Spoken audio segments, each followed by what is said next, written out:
Bonsoir à tous et bienvenue à cette causerie vespérale sur la chaîne de proximité de Vivre Ensemble. Vous êtes naturellement sur Info Télévision et cette édition ouvre la dernière ligne droite du mois de juin 2026.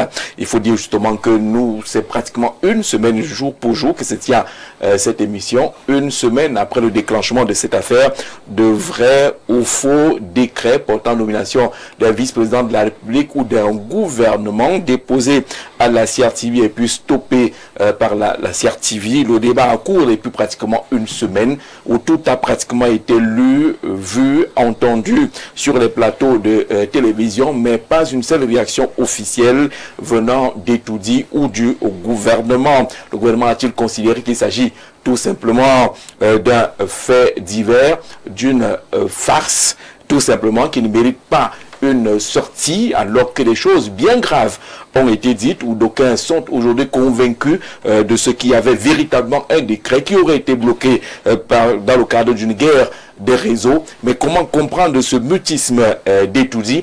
Le président de la République est toujours en court séjour privé du côté de l'Europe, même perturbé, vous l'avez vu, par quelques éléments de la brigade anti-Sadina appelée la Basse, qui ont manifesté devant les hôtel qui héberge le président de la République, mais personne ne dit mot sur cette situation vécue au siège de la radio nationale ici à Yaoundé, au Cameroun. Nos invités sont déjà installés avec eux. On va décrypter justement ce silence venant d'Etoudi. Honoration Telwa Bidoum, qui est un acteur politique bien connu et qui est déjà bien installé. Le révérend Emmanuel Mpako est également déjà présent et bien installé. Jean de Dieu Evouna, également installé, c'est un habitué de ce plateau. Le président du Front démocratique révolutionnaire, Aimé Cyprien Olinga, est déjà installé. On aura José Mboutouzé, le président de l'association Sud Espérance, qui est également un militant du Rassemblement démocratique du peuple camerounais. Monsieur, merci d'être là ce soir, mais avec vous, on va d'abord aller dans les kiosques pour voir ce que les journaux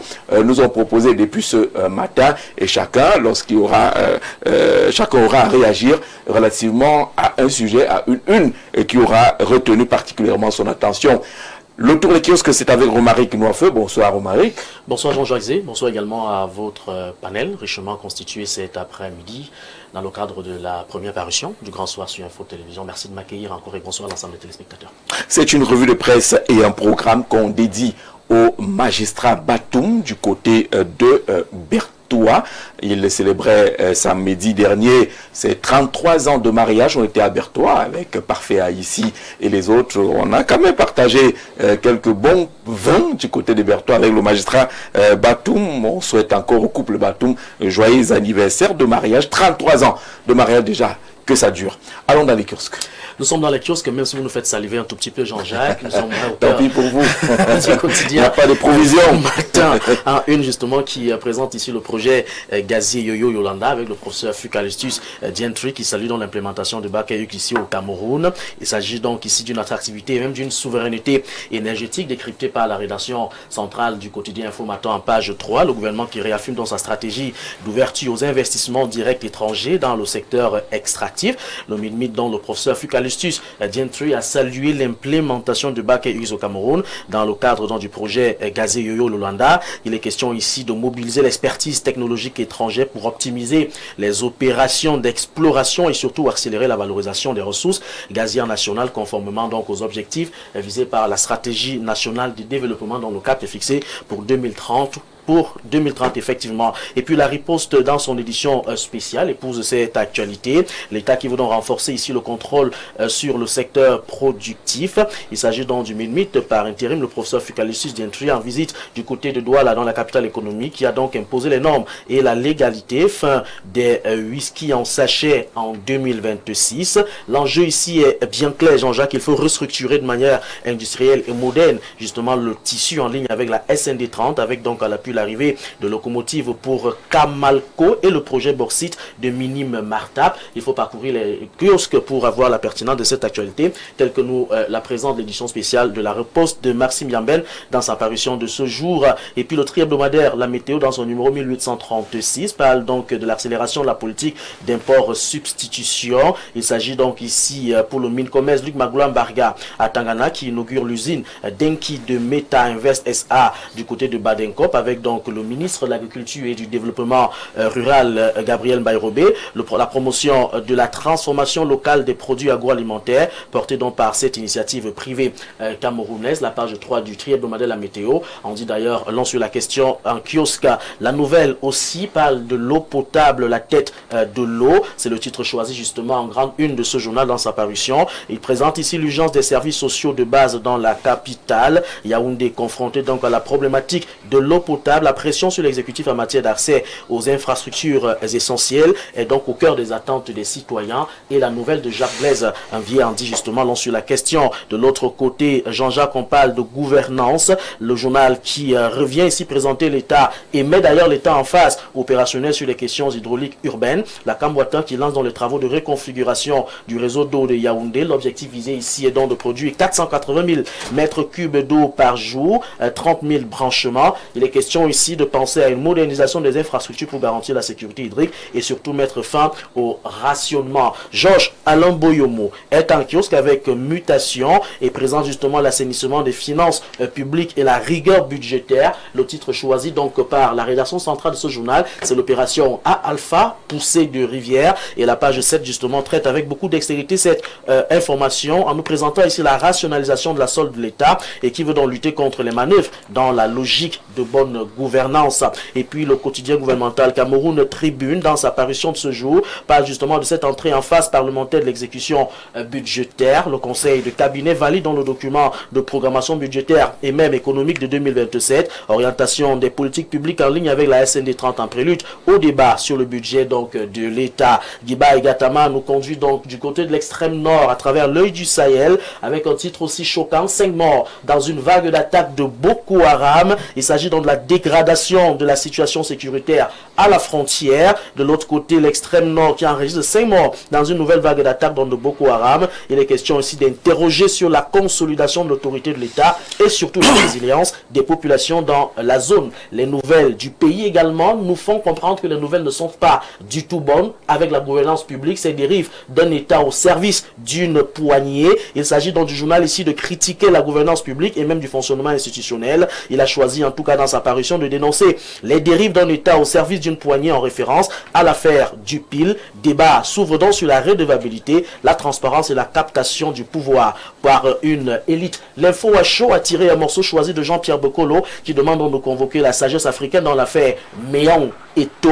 Il s'agit justement de ce morceau choisi en grande ou alors en une. Il est temps de cesser de juger Eto avec des critères importés. De quoi est-ce qu'il est question? L'info à chaud en parle donc dans sa parution de ce jour. Et puis on va sortir avec défi actuel Jean Jaizé qui évalue ici ou alors qui présente une évaluation à mi-parcours de la SND 30 sur le volet industriel. Le journal a choisi donc de pointer les freins structurels à l'industrialisation, énergie coûteuse, accès au foncier énorme, valeur ajoutée manufacturière estimée à 13,7% du produit intérieur brut. Il y a donc lieu de se questionner ou alors de se demander s'il n'y a pas risque de non-atteindre des objectifs de transformation structurelle, surtout que nous sommes, Jean-Jacques, à 4 ans de l'échéance de la stratégie nationale de développement, la SND 30. Le compte à rebours est donc lancé, 4 ans ce n'est plus beaucoup pour l'atteinte des objectifs de la SND 30. Merci Romaric Noifeu. Je vais passer le message au magistrat Batoum, s'il y a quelques provisions encore pour les 33 ans de son mariage. On croise les doigts. Voilà. Mais c'est davantage d'apprendre comment on fait pour vivre 33 ans de mariage. On se retrouve demain avec d'autres nouvelles venant des kiosques. Aimé Cyprien Olingam, monsieur le président national du FDR. Bonsoir. Bonsoir Jean-Jacques Zé, bonsoir à vous millions de téléspectateurs. Je salue fraternellement les co-panélistes. Quelle est la une qui a retenu votre attention? Écoutez, je crois que c'est Cameroun Tribune qui aura retenu mon attention lorsqu'il parle de la validation justement de budget qui sera désormais opérationnel et engagé, pour me poser la question de savoir à quelle heure, on sait que les engagements budgétaires vont également s'arrêter probablement au mois d'octobre. Alors voilà. Et nous sommes presque en juillet. Nous sommes presque en juillet. Il n'y a que 2-3 mois maximum. Alors voilà un budget qui a été voté pour une année et qui sera exécuté en 3 mois. Vous pouvez imaginer donc ce qui va se passer, c'est que je crois que les ministres vont maintenant valider, passer des marchés, et puis pour qu'en octobre... Il va avoir ce qu'on appelle au quartier le Sassaye. Ce sera franchement du Sassaye. Venez me tromper, qui en veut, qui prend. Voilà, c'est ça mon inquiétude. Vous voyez, on est dans un pays où tout est à faire, mais ceux qui nous gouvernent se comportent comme si tout avait déjà été fait. Ils se comportent comme si nous étions déjà, même les États-Unis qui sont la première puissance économique du monde, ne peuvent pas s'offrir le luxe de mettre en exécution leur budget à moins de 3 mois de la fin de l'exercice budgétaire. Et moi, ça me pose vraiment un problème, et je dis, on ne peut observer ça qu'au Cameroun. Nous avons toujours souhaité et pensé que ce pays avait beaucoup d'efforts à faire dans la gouvernance. Et cette une nous conforte dans nos inquiétudes pour dire que le Cameroun est vraiment à refonder. Il faut repenser la gouvernance de ce pays. Il faut même changer l'élite qui gouverne ce pays. Parce qu'on a l'impression justement qu'ils sont dépassés. Un budget de 816,4 milliards de francs CFA, légèrement hausse par rapport à celui de l'année dernière. Mais votre problème n'est pas là. C'est le temps de l'exécution qu'on a attendu. Et quand on sait, justement, Jean-Jacques Zé, que depuis, je crois, le mois de février, il y a des hommes d'affaires qui broient du noir. Il y a des factures qui ne sont pas payées par-ci. Et on vous dit, le budget n'est pas encore exécutoire. Et vous voyez, c'est en juillet, début juillet, qu'on veut mettre le budget en exécution. Lorsqu'on lit, est-ce que la réaction peut nous proposer la une de Cameroun Tribune, le quotidien à capitaux publics en parle, comme si c'était une très grande nouvelle, prêt pour le débat d'orientation budgétaire. Le budget au Cameroun, ça a toujours été un problème. Les députés l'attendent, comme prévoit les textes, 15 jours avant l'ouverture des sessions. Ce n'est jamais le cas. Ça intervient toujours à mi-parcours de la session, et puis on n'a presque pas le temps de parcourir le document, parce qu'un budget, ce n'est pas 2-3 pages. C'est toujours un document énorme. Là, on a toujours des problèmes dans sa mise en exécution. Merci. On accueille le révérend Emmanuel Mpako. Bonsoir, révérend. Bonsoir, Jean-Jacques. Bonsoir à mes co-discutants. Bonsoir aux millions de téléspectateurs d'Info TV de par le monde.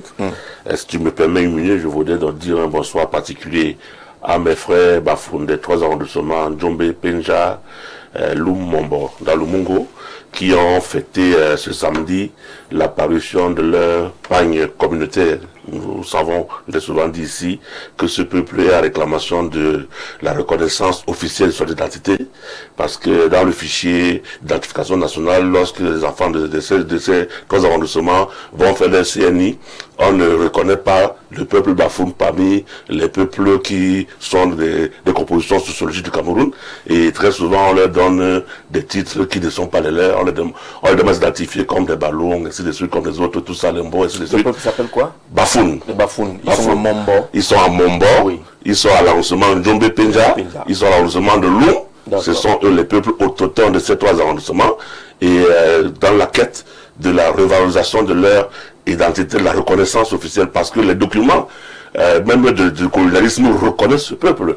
Il y a beaucoup de documents dans lesquels ce nom a été cité, mais on a choisi délibérément d'effacer ce nom après la guerre de libération du Cameroun, après les histoires de maquis et tout, et puis ce nom n'apparaît plus, et on les confond maintenant à d'autres peuples. Pourtant ils sont un peuple qui est reconnu, qui existe, et qui peuple 3 arrondissements. Alors dans la quête de cette reconstitution de leur identité, ils ont fini par sortir un pagne communautaire qu'ils ont célébré samedi, où justement leur histoire est un peu retracée, et les 3 arrondissements apparaissent sur ce pagne pour dire que voilà, nous n'allons pas perdre notre identité, nous n'allons pas perdre notre culture, nous continuons à la revendiquer.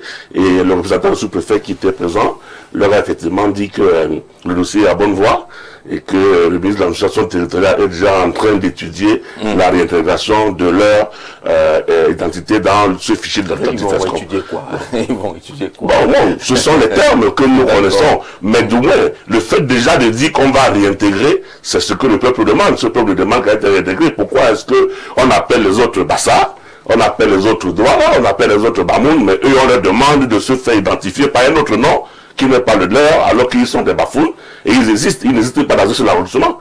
Et c'est eux la population autochtone de ces 3 arrondissements-là. D'accord. Donc je voulais les saluer. D'accord, on va les saluer et on apprécie justement ce pain. On espère que vous nous ferez parvenir un bout de ce pain-là pour qu'on partage cet amour culturel avec vous et également. Parlons des titres. Alors, il y a plusieurs titres qui ont retenu mon attention, parlant des projets, les projets miniers. Info Matin a parlé de ce projet gazier, la BTE a parlé de l'usine agroalimentaire, et j'ai vu au moins 2 journaux qui ont parlé de l'eau, et je me suis interrogé si ce n'est pas une fois de plus des sujets qu'on va encore répandre comme ça pour nous distraire davantage, parce que on prend très souvent, depuis qu'on a commencé à parler de projets de mines, de projets des affaires de mines, avec ces entreprises qui n'ont aucune existence légale, qui maltraitent les Camerounais et tout, c'est devenu une récurrence, et puis c'est devenu un sujet pour nous occuper, et nous attendons toujours de voir l'efficacité. Nous remercions le ministre de s'y être intéressé, et de commencer à aller voir de près. Je crois qu'il y a eu beaucoup de mouvements depuis qu'on en a parlé, ils sont descendus, mais nous ne souhaitons pas que ça reste juste des mouvements peut-être pour nous amuser ou bien pour nous calmer un tout petit peu, pour nous refroidir, nous endormir, mais que ce soit vraiment efficient. Lorsque je reviens par exemple sur l'eau, oui, nous en parlons, j'en ai encore parlé ces dernièrement lorsque je suis du passage sur ce plateau, les robinets malheureusement amèrement secs, mais là ça a commencé à couler. Donc quand ça commence, on le dit aussi. Donc ça a commencé à couler, mais ça coule à quelle quantité, quelle pression? Ça coule très peu. Et chez moi, par exemple, dans mon quartier, ça coule que la nuit. Entre 2h et 5h du matin. Donc il faut veiller pour attendre quand le robinet va commencer à suinter à 2h pour faire quelques réserves d'eau, parce qu'à 5h, 6h, ce sera fini. Ça va s'arrêter, ça ne coule plus. Bon, c'est déjà ça, que d'avoir vécu des semaines, voire des mois où le robinet était totalement sec, mais le relevé passe, on se demande ce qui vient relever. Quelle facture est-ce qu'il nous envoie? Est-ce que nous sommes abonnés pour payer la location compteur? Nous sommes abonnés pour avoir de l'eau. Donc nous espérons que là également, que ce ne soit pas un effet de mode, mais que ce soit vraiment efficient et efficace pour que nous ayons effectivement de l'eau. Parce que l'inquiétude des journaux qui en parlent justement, c'est qu'on est proche de l'objectif SND 30, on est proche de l'émergence annoncée du Cameroun 2035, mais comment on a encore des problèmes du genre eau, électricité, infrastructure de base, d'où l'inquiétude relevée par certains de nos confrères. Il y a beaucoup de travaux qui ont été faits. On nous a annoncé à grande pompe la fin de cette pénurie, avec les canalisations qui viennent du côté de Natigal et tout le reste. Le barrage de Natigal qui a été fait, il alimente quoi? Depuis qu'on a dit qu'on l'a mis en production, le courant qui sort de Lava-Eau, il alimente qui?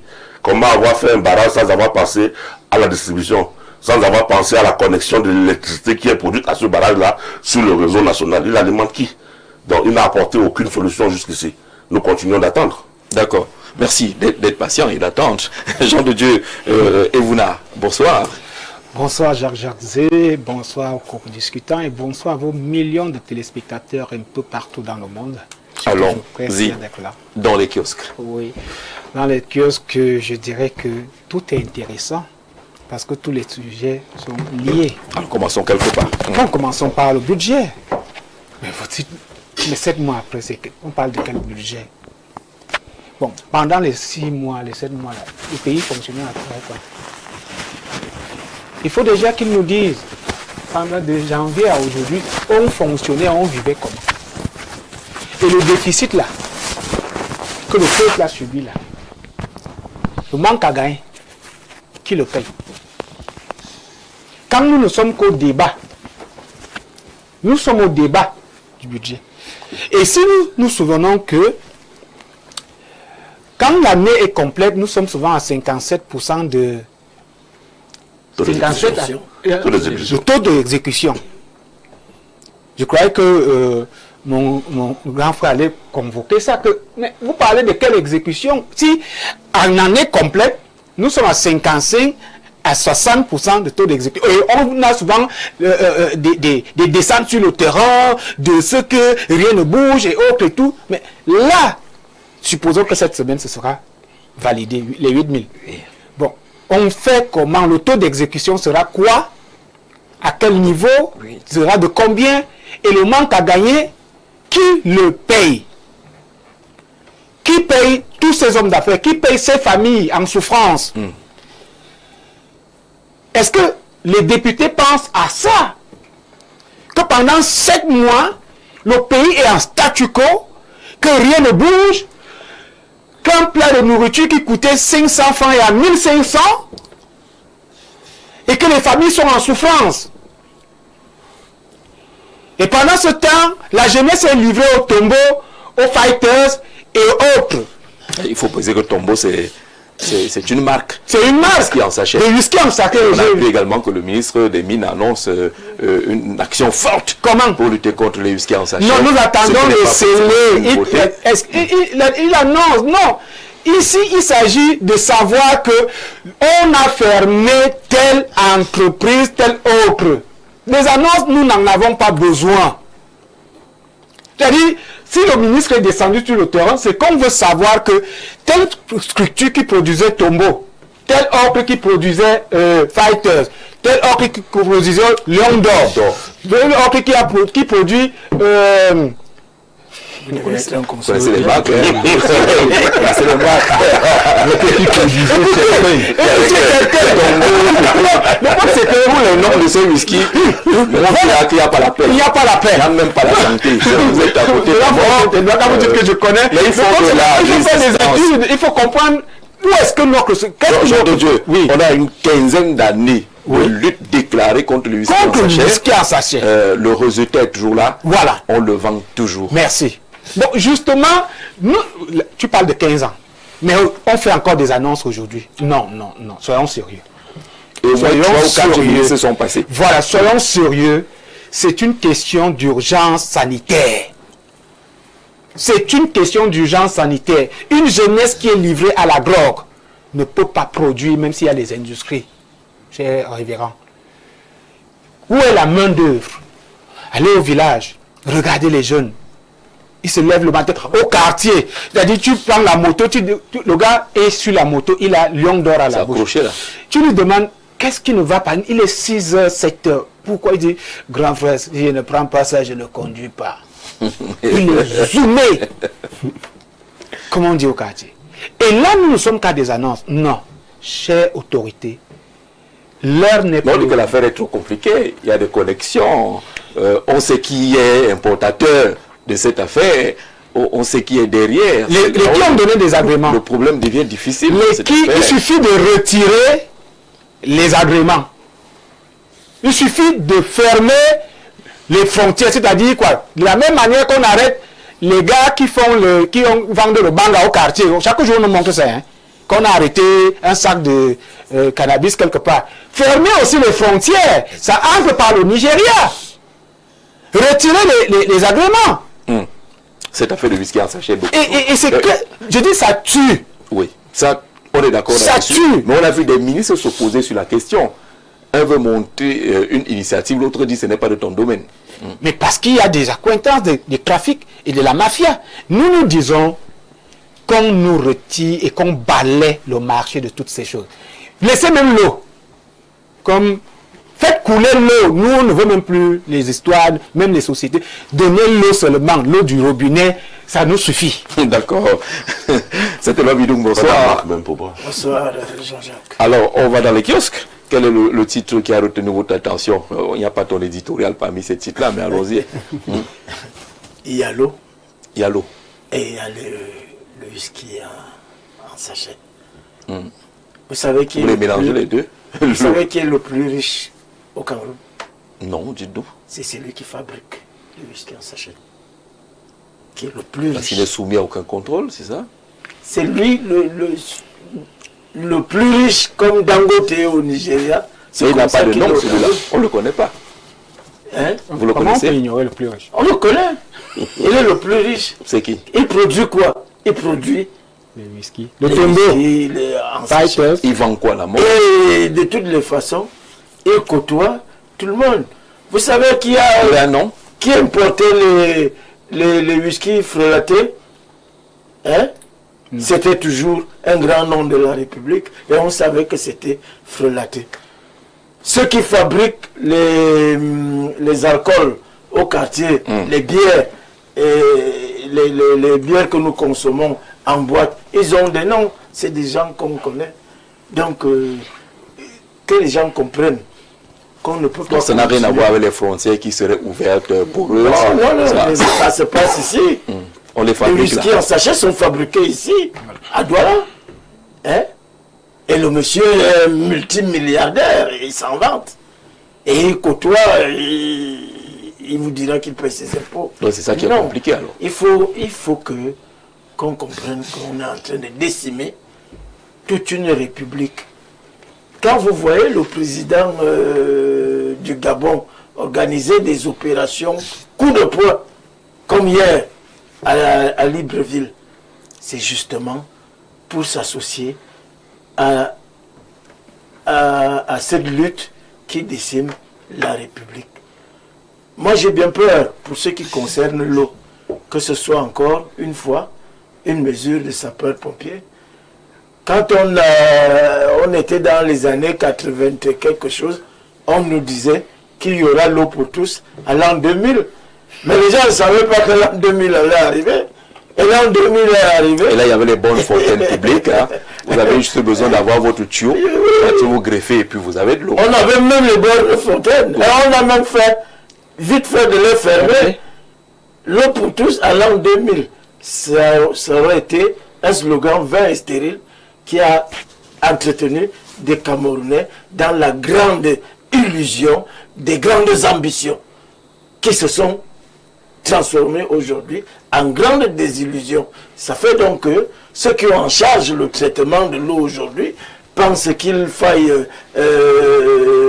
passer par des opérations de publicité, de coups de poing. Et puis, ce qui me gêne, c'est que nous avons des journaux qui relaient. Par exemple, le président n'est pas là, et il y a tout ce qu'on dit sur la santé du président. Ça ne préoccupe pas. Ce qui les préoccupe, moi ça m'intéresse. Mais l'eau, c'est la vie. Non, justement, c'est la vie. Justement, c'est la vie. On ne peut pas comprendre. D'annoncer des bonnes nouvelles. Parce qu'il y a des choses qui sont quand même faites parce que tout le monde attend l'eau. On ne peut pas comprendre. Bon, ça coule chez moi comme ça coule chez lui. Hier, j'ai frisé un accident. Les enfants sont allés se coucher, ils ont laissé le robinet ouvert.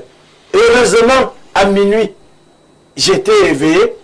J'ai entendu, pouf, l'eau a commencé à couler. Imaginez un seul instant que tout le monde se soit retiré dans sa chambre pour dormir. On aurait pu avoir une inondation interne. On aurait pu avoir des électrocutions parce que quand ça inonde là, avec la cohabitation avec le courant et tout. Alors, on observe quand même que tout est devenu événementiel. Quand il y a de l'eau, on applaudit. Quand le courant est là, on applaudit. Vous entendez la clameur au quartier. Quand il y a le retour de l'énergie électrique, les enfants montent sur les chaises pour célébrer le retour. Et vraiment, on ne devrait pas s'en vanter. On devrait rendre ça vraiment. Je vous ai dit qu'à l'an 2000, on disait qu'il y aura l'eau pour tous. En 2026, à 3 ans de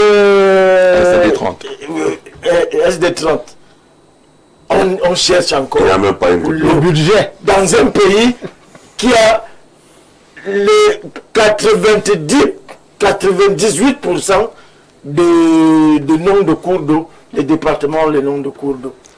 Donc, la pluviométrie, nous l'avons, nous avons l'eau en abondance et qu'on nous donne aussi de l'eau. Parce que si vous avez vu, il y a une résurgence des maladies hydriques.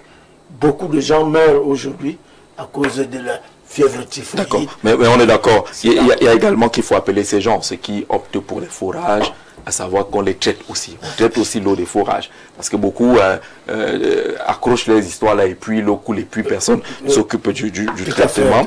Bonsoir, l'unité principale de la modération moderne. Bonsoir ton riche panel. Dit au révérend de reconnaître quand c'est bon, c'est bon. Sempiternelle gratitude au DG de Camwater, Dr Blaise Moussa, pour sa mobilité, sa dynamique et l'effort consenti pour alimenter en eau potable dans nos foyers. Toute ma reconnaissance pour le travail effectué et qui continue à être effectué par Kamwatar et son DG. Blaise Moussa Garwanga Oundere et Maroua dit merci. Et qui dit merci veut plus. Docteur Abdourahmane, président de l'association des étudiants du Septentrion. Merci, Monsieur le Président. Joseph Boutouzé, bonsoir. Joseph Boutouzé, bonsoir. Bonsoir, Jean-Jacques. Voilà. Bienvenue sur le plateau. Merci. Bon, vous n'avez peut-être pas suivi la revue de presse telle que présentée sur ce plateau, mais vous avez entendu les uns les autres sur 2 ou 3 sujets. Surtout, je viens d'entendre le message d'un étudiant là. Oui. Et c'est toujours les plus jeunes, les étudiants, qui relaient ce genre de message. Et c'est un peu amusant parce que le Cameroun que nous souhaitons, ce n'est pas pour nous. Hein. Je crois que nous tous ici, on a dû dépasser. En tous les cas, moi j'ai plus de 50 ans déjà. Donc c'est pas pour nous, c'est pour les jeunes là, c'est pour nos enfants. Et ils vont continuer à jouer les jeux de ces apatriques là qui leur demandent d'écrire pour les glorifier, alors que nous sommes véritablement dans l'arnaque. Il applaudit, moi je ne vois pas quel est le grand changement qu'il y a eu à la Kamwater maintenant. Et vous dites qu'il y a du changement quand même. Sauf que... C'est pas grand changement de votre point de vue, mais le jeune observe qu'il y a un changement qui doit être salué. On communique beaucoup. Oui, il y a une bonne... En dehors de la communication, je crois que les ressources que cette entreprise dépense pour la communication, si elle les investissait véritablement pour le bien-être des Camerounais, ça sera quelque chose. Rien de bon ne peut sortir de la Kamwater. Comment cela? Moi je connais, parce que moi je connais le directeur général de la Kamwater, je le connais de fond. Alors on ne parle pas du directeur général. Est-ce qu'il est possible qu'on puisse avoir de l'eau? Est-ce qu'il est possible qu'on puisse avoir de l'eau? C'est intéressant. Est-ce qu'il y a une évolution? Si on doit avoir de l'eau, ça doit venir du gouvernement. Parce que la Kamwater n'a pas de ressources pour pouvoir donner de l'eau à la population camerounaise. La Kamwater, c'est seulement... surtout dans les grandes agglomérations, il n'y a pas de Kamwater chez moi. Donc on ne peut pas prendre le Kamwater comme un référent pour donner de l'eau au Cameroun. Le robinet chez vous, il coule quand même? C'est le robinet chez vous, il coule quand même. Là où moi j'habite, c'est le forage. Donc moi je n'ai pas... C'est dans quelle zone? Hein? C'est dans quelle zone? Moi je suis à Ekomdou. D'accord. C'est le forage. Les gens bien. Hein? C'est un choix aussi. C'est aussi un choix. Non, mais beaucoup d'investisseurs immobiliers aujourd'hui, quand ils construisent des appartements à louer, ils prévoient le forage. D'accord. Je crois que c'est la mesure aujourd'hui, mais je dis que s'il revient au gouvernement de donner de l'eau aux populations, il y a le projet Paépis, qui visait à donner de l'eau à Yaoundé et aux environs à partir des installations comme le révérend disait qui venait de Batchenga là-bas. Je crois que le projet là est en phase de terminant de sa mise en œuvre. Peut-être que quand le projet là sera totalement éradié dans tout Yaoundé, je crois que le problème d'eau à Yaoundé vont quand même être solutionné. Ils ont relancé ça. D'accord, c'est relancé. Une société belge a pris... Donc je pense que les Yaoundéens doivent rester patients. Les choses arrivent progressivement. On ne construit pas un pays en 2, 3, 4, même en 50 ans. Les autres, là, les pays européens, là, ils ont des civilisations qui sont à 2000 ans aujourd'hui. Quand nos civilisations qui ont commencé... pas aimer Cyprien. Quand nos civilisations qui ont commencé... ne passe pas chez nous. Non, mais c'est la vérité, Vraiment, Jean-Jacques, il y a 50 ans, 60 ans, il y a quand même le basique. Il y a le basique. Est-ce que vous savez que la Chine, dans les années 80, le Cameroun accordait des aides à la Chine il y a 50 ans. Voilà, c'est selon le discours, c'est ce discours-là qui... Mais c'est une réalité. La Chine vient de... Je voudrais revenir sur le discours pour dire comment est-ce qu'on peut expliquer que quelqu'un qui a là sa douche il y a 20 ans et il ouvrait le robinet et il se tenait, l'eau se versait sur lui et il prenait son bain. Aujourd'hui, il a besoin de mettre un seau pour recueillir quelques ruissellements d'eau, quelques gouttelettes pendant des heures, parce que quand tu les requêtes, tu prends au moins 2 heures, 3 heures de temps pour requêter Joseph, et tu prends le gobelet pour verser sur toi, et on peut dire que ça c'est quoi? C'est le développement, ou bien ça peut se justifier que 15 ans ou 20 ans après, on sait donc que nos enfants doivent attendre 1000 ans. C'est 4 ans, on peut pas jouer les gens comme ça. C'est-à-dire qu'on a mal compris. Allons-y. Donc je suis en train de vous dire que les civilisations occidentales sont des anciennes civilisations, c'est des civilisations de 2000 ans. Nous, on a à peine commencé il y a moins de 100 ans. Les autres sont à 2000 ans. Et parfois, on a souvent envie de faire des comparaisons entre ce qu'on voit ailleurs et ce qu'on voit ici au Cameroun. Même la civilisation chinoise, ils veulent parler de la Chine, c'est des vieilles civilisations. Le Cameroun a été la Chine il y a moins de 50 ans. Aujourd'hui, c'est la Chine qui nous donne pour manger. Nous faisons tout en Chine. À 140 km, c'est 44 ans. Je me lavais à la douche. Monsieur Bidon. En 72. En 72, avec les scan water. Monsieur Bidon. En 72. On m'a expliqué que ce que vous aviez, pendant qu'on se développe et qu'on croit, vous ne l'avez plus.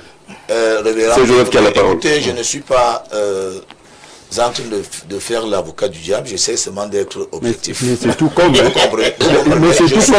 Je suis en train de dire qu'entre 72 et maintenant, la population du Cameroun s'est pratiquement multipliée par 4. Mais on a expliqué que ceux qui avaient en plus, laissez-moi aller jusqu'au bout, je vous en prie. Vous faites comme ça, vous. Non. Et en plus, je voudrais vous dire que c'est même les gens qui ont construit le Cameroun, qui a commencé dans les années indépendantes jusqu'en 72, qui n'ont pas eu une vision qui permettait aujourd'hui que ceux qui gouvernent le Cameroun puissent faire quelque chose de bon. Moi, je vais par exemple vous prendre un exemple. En 1972, une ville seulement en République démocratique du Congo, là, comme Kinshasa, quand ils baptisaient les routes dans les années 70, ils les baptisaient à 4 sens, avec un tête-plein pour le tramway. Ils ont bâti ça dans les années 60. Or, nous, nos dirigeants de ces années, n'y ont pas pensé. Ils ont fait des petites routes à Yaoundé aujourd'hui. Et dit que les mêmes dirigeants sont aujourd'hui. Je vous en prie. Vous parlez des dirigeants de 72.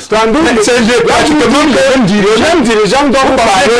Qui ont manqué de vision, mon cher. Mais qui sont encore là aujourd'hui. En tout cas, avec le même manque de vision, il a été dit les autres avaient une meilleure vision. Il y a président et député en écoutez, j'entends souvent j'entends souvent sur le même plateau de télévision dire que c'est le président de la République qui doit répondre de tout. Mais maintenant, on parle de 72, on parle de 60. Vous dites que comme ils étaient ministres là, ils doivent répondre. Donc il doit répondre quand il n'était pas président. Il doit répondre maintenant. Tu as déplacé le parce que tu fais une communication de travers et on se rattrape dans ton temps de travers.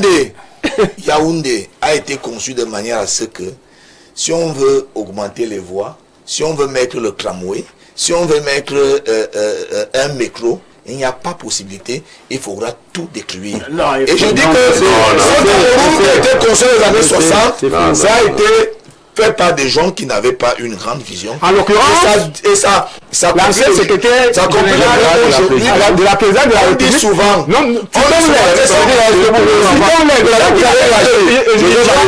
gens qui n'avaient pas de vision, c'était l'ancien secrétaire général de la présidence, le premier ministre et c'est les mêmes gens qui ont pensé. C'est les mêmes gens qui ont pensé les villes telles que Garoua. On dit souvent que c'est plus facile de reconstruire une maison que de refaire une maison qui est construite. C'est le véritable problème que les villes qui ont été mal pensées après les indépendances au Cameroun, et même pour donner de l'eau aux populations, c'est difficile. Parce que moi j'ai vu comment on détruit les quelques mètres de route qui ont été pensés à Yaoundé pour faire passer des gros tuyaux qui viennent de Batinga. C'est extrêmement difficile. Le gouvernement actuel a hérité d'un Cameroun qui avait été mal pensé. C'est le même qui ce sont pas les mêmes. Vous êtes prêt à descendre un jeune comme Moussa qui est amateur, qui est de notre génération, de votre génération, monsieur, pour défendre des gens qui ont été ministres en 72 et qui sont encore aux affaires aujourd'hui. Comment faites-vous pour dire que le DG de Cameroun, qui est de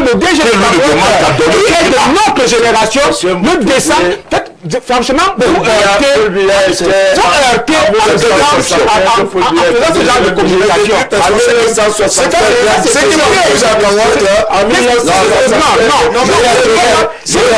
On va écouter une personne à la fois. Oui, on va pas dans les années 70. Paul Biya était Premier ministre, responsable de la politique gouvernementale.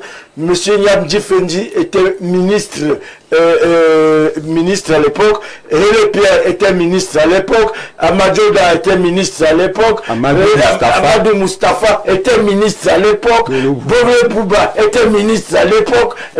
Ils sont mais c'est Moussa qui est on va sortir de là. Vous regardez une route comme celle de Polytechnique. Je vous rappelle qu'elle a été bitumée en 1963 en double sens. Saint-Éloi, mon cher René, je voudrais te dire. Vous voyez un peu qu'ils avaient une vision. En management public, oui. On sait que c'est la tête qui s'occupe de la stratégie, de la politique générale. Les ministres, ils ont des feuilles de route qui sont... Mais vous dites encore le contraire de votre propos. Vous avez dit qu'on a pris la République, mais de devoir tout porter sur lui. Vous avez voulu le donner et maintenant vous renvoyez encore la balle contre lui. Je ne sais que c'est lui qui est responsable. Alors que vous avez voulu le donner. Je dis que c'est la tête qui s'occupe de la stratégie. Et nous avons cette pierre-là quand même depuis 43 ans. Tout ce que vous citez là. Je voudrais vous rappeler que le président de la République, l'histoire nous enseigne que de retour de ses études en Europe, il a intégré la haute fonction au Cameroun depuis 1962. Il a directement été employé à la présidence de la République comme chargé de mission. Mais c'est Moussa qui il ne peut jamais sortir de à la Cameroun. Alors, Moussa, je n'ai même pas la prononcé. Un ou deux messages. Je reviens parce que c'est une maladresse. C'est une maladresse de s'adresser à un homme de votre génération qui tient les rênes d'une société. Les émotions. Moi, quelle émotion? S'il vous plaît. Vous qui avez l'émotion. Il ne demande qu'à apporter. Et vous dans un système qu'il a trouvé. Vous défendez le système a été bâti par les personnes qui n'avaient pas de vision. Vous trouvez que le système a été bâti par les gens qui n'ont pas de vision. Et vous voulez condamner un jeune qui vient de prendre les rênes et qui veut travailler. Et vous savez que on ne peut rien attendre à ce jeune. Je ne sais pas lui qui a l'origine. Je ne veux pas mentir. Non, ce n'est pas lui qui a l'origine. On vous a compris. Merci. Merci. Bonsoir Jean-Jacques Zé. J'ai l'impression que tes invités de ce soir se trompent dangereusement sur la nature du débat d'orientation budgétaire. C'est de l'orientation qu'il s'agit et non de l'exécution. Depuis janvier, le MINFI a organisé le lancement de l'exécution du budget. C'est vrai que plusieurs ministres traînent à exécuter les budgets parce qu'ils ne savent pas leur position future. Mais il faut éviter cette confusion. Joey de Bafia nous dit qu'il y a des ministres aujourd'hui qui tardent à exécuter le budget parce qu'ils ne savent pas ce que leur réserve le lendemain. Est-ce que c'est des individus? Alors, en 72, quel est le ministre qui a volé des milliards? Je n'en sais rien. C'est une question qui est posée par un téléspectateur. Salut Jean-Jacques et à ton panel. Monsieur Moutou aurait bien fait de se taire car il s'enfonce terriblement. Je suis désolé. Rostand de Yaoundé. Merci Rostand. Le plus 225, c'est la Côte d'Ivoire. Pourquoi invitez-vous oh non, tout le monde doit participer. La Côte d'Ivoire et le Cameroun ont le même âge. Amara Abidjan. Voilà. C'est pour dire quoi? La Côte d'Ivoire a déjà réglé ces problèmes-là. Les problèmes basiques. Bonsoir. Le problème du Cameroun, bizarre aujourd'hui, la majorité des hommes ont mal au ventre par la qualité, je sais pas trop, produite par une grande société de la place que le ministre de la Santé s'y penche. Alors il y a une société qui produirait de l'eau qui ferait mal au ventre des gens. Non, pas une société qui produit de l'eau. S'il vous plaît, on sait de quoi il parle. Et même si la conservation de ces eaux exposées au soleil dans le plastique rend nos jeunes impuissants. Ah bon, Jean, si ça ne s'agit pas de Cameroun, je ne sais pas ce que vous avez. On vous donne. On veut parler d'un problème sérieux. Vous voulez parler de la Cameroun, voilà. Dites comme monsieur du RDPC que les autres pays, les autres présidents créent de nouvelles villes qui répondent aux exigences du développement lorsqu'ils ont croisé des problèmes dans les villes qui ont trouvé. Alors j'ai vu Djamnadio, hein, c'est au Sénégal, Malabo 2, coup de chapeau. Était la capitale la plus moderne au monde. Malabo 2. Non, mais il a fallu que le président Pobia fasse beaucoup de redressement au Cameroun. Hein. L'autre qui viendra après va continuer. On a créé Abuja aussi. Il a fait ça parce qu'il a hérité qui était totalement vide. Totalement. Oui, Abuja au Nigeria. Il y a beaucoup en Côte d'Ivoire. La nouvelle ville sénégalaise, c'est quoi? Djamnadio, quelque chose comme ça. Vous allez continuer après. En Côte d'Ivoire. Il a régressé. Là, il y a une nouvelle capitale en Guinée équatoriale aussi. En 1982. Bonsoir, ainsi qu'à votre riche panel. Lorsque M. Mboutou était à l'opposition, il était dur contre le régime. Aujourd'hui, il combat l'opposition. Il attend sûrement les nominations. Il est déjà dans le jeu. C'est un pays des prières. C'est M. Ongba depuis Yaoundé. On ne sait jamais, le 17h peut parler. Pour tout le monde. Hein? Qu'est-ce qui... Alors, on va lire ces derniers messages. Je crois qu'on va entrer dans la thématique. Hein? Tout le monde a suivi cette affaire sur le vrai-faux décret de nomination. Il y a un jeune qui a été arrêté. Son nom est désormais connu. On ne sait pas exactement où en est-on avec cette affaire. Si l'exploitation se poursuit et qu'est-ce qu'on a derrière cette exploitation. Mais on observe quand même qu'il n'y a pas de communication officielle jusqu'à présent. Et ça dit que c'était une farce, un canular. Et que Etoudi estime qu'il ne faut pas se lancer sur des sujets de ce genre-là. Jean de Dieu. Monsieur Jean-Jacques Zé, nous sommes face à une réalité qui nous rattrape. Cette histoire, je crois qu'il y a eu sur vos antennes des gens qui ont prouvé, encore pas plus tard qu'hier, que ce n'était pas un faux, c'était un faux vrai décret. Et vous savez, en 2026, pour faire tomber un État, ce n'est plus les chars. Hein. Ce n'est plus seulement les armes. Nous sommes là dans une tentative de coup d'État par voie de presse. C'est-à-dire, en 2026, nous avons commencé, et c'est quelque chose qui a commencé. Quand moi j'ai fait une lecture, ça a commencé par des vrais ou des faux hautes instructions. Après, ça a suivi l'année dernière avec des faux ou vrais faux procès-verbaux. Ça rentre toujours dans le domaine de la communication. Aujourd'hui, nous avons un vrai faux ou faux vrai. Donc vous retenez quoi? Vrai ou faux finalement? Je ne sais pas. Je ne sais pas quoi retenir. Un vrai faux ou faux vrai décret présidentiel. Et je peux vous dire que nous assistons à une guerre de... Non, pas une guerre de cinquième génération. C'est une guerre qui n'est pas plus conventionnelle. C'est-à-dire des coups d'État qui ne se passent plus de manière conventionnelle, où on attend l'armée. On a d'autres types d'armées, comme l'armée cybernétique. On a des coups d'État scientifiques maintenant. Des coups d'État scientifiques. C'est-à-dire, on peut aller, on prend, on passe des réseaux. Ça s'est passé où? Ce genre de coup d'État là. Allez-y, permettez à Jean de Dieu d'aller jusqu'au bout. Tout à l'heure, quand il avait la parole, il faisait... Vous avez la parole, vous avez la parole. Maintenant, il est déstabilisé. Je ne suis pas déstabilisé parce que je ne vais pas vous répondre. Donnez-nous un exemple donc. Donc, j'étais en disant que nous sommes là en phase d'une mutation de menaces. Les menaces conventionnelles, on les connaît. C'est-à-dire, les intelligences, les réseaux d'intelligence contrôlent les menaces conventionnelles. Mais il y a une mutation de menaces qui fonctionnent maintenant par d'autres réseaux, par d'autres mécanismes qui dépassent l'intelligentsia institutionnelle. C'est pour cela qu'on peut se retrouver aujourd'hui avec ce genre de choses où on a des faux, vrais ou des vrais faux décrets présidentiels. C'est une guerre de cinquième génération qui passe par la presse, par la communication, par les réseaux sociaux. qui sont devenus aujourd'hui une arme. Une arme qui, pour déstabiliser des États. Et vous savez qu'est-ce que c'est vous, en tant que, et je crois, l'aîné Bidou, vous savez la puissance de la presse, la force et le pouvoir de la presse. Je voudrais vous donner une petite similitude pour mettre de l'eau à votre moulin. Oui. Le coup d'État de 1984. Je voulais voilà. Vous aider à justement. Mais il y avait l'armée.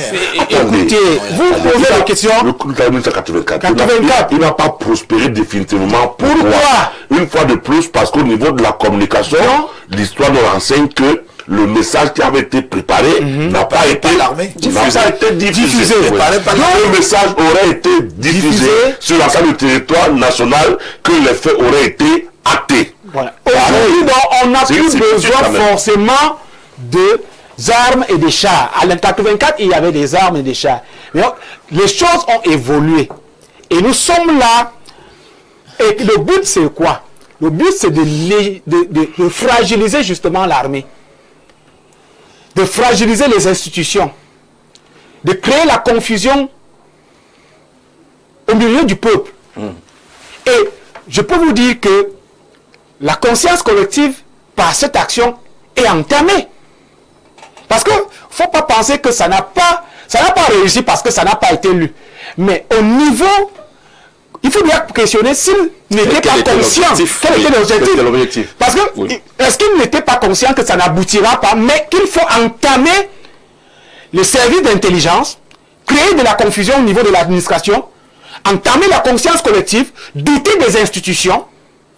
Et c'est ça le véritable objectif de ce genre de tentative de coup d'État. D'accord. Mais maintenant, quant au silence de l'État, parce que je ne parle pas du gouvernement, je veux pas, parce que ce n'est pas au niveau du gouvernement, c'est une question nationale. Vous savez, dans le même mécanisme, l'État aussi joue. Parce que parfois, lorsque vous êtes attaqué de manière forte et de manière frontale, il vaut mieux servir le silence et l'absence. Car le silence et l'absence ne créent pas le vide. Mais servent simplement à ne pas nourrir la rumeur ou le faux. Parce que intervenir ou communiquer donne le dialogue avec le faux ou le mensonge.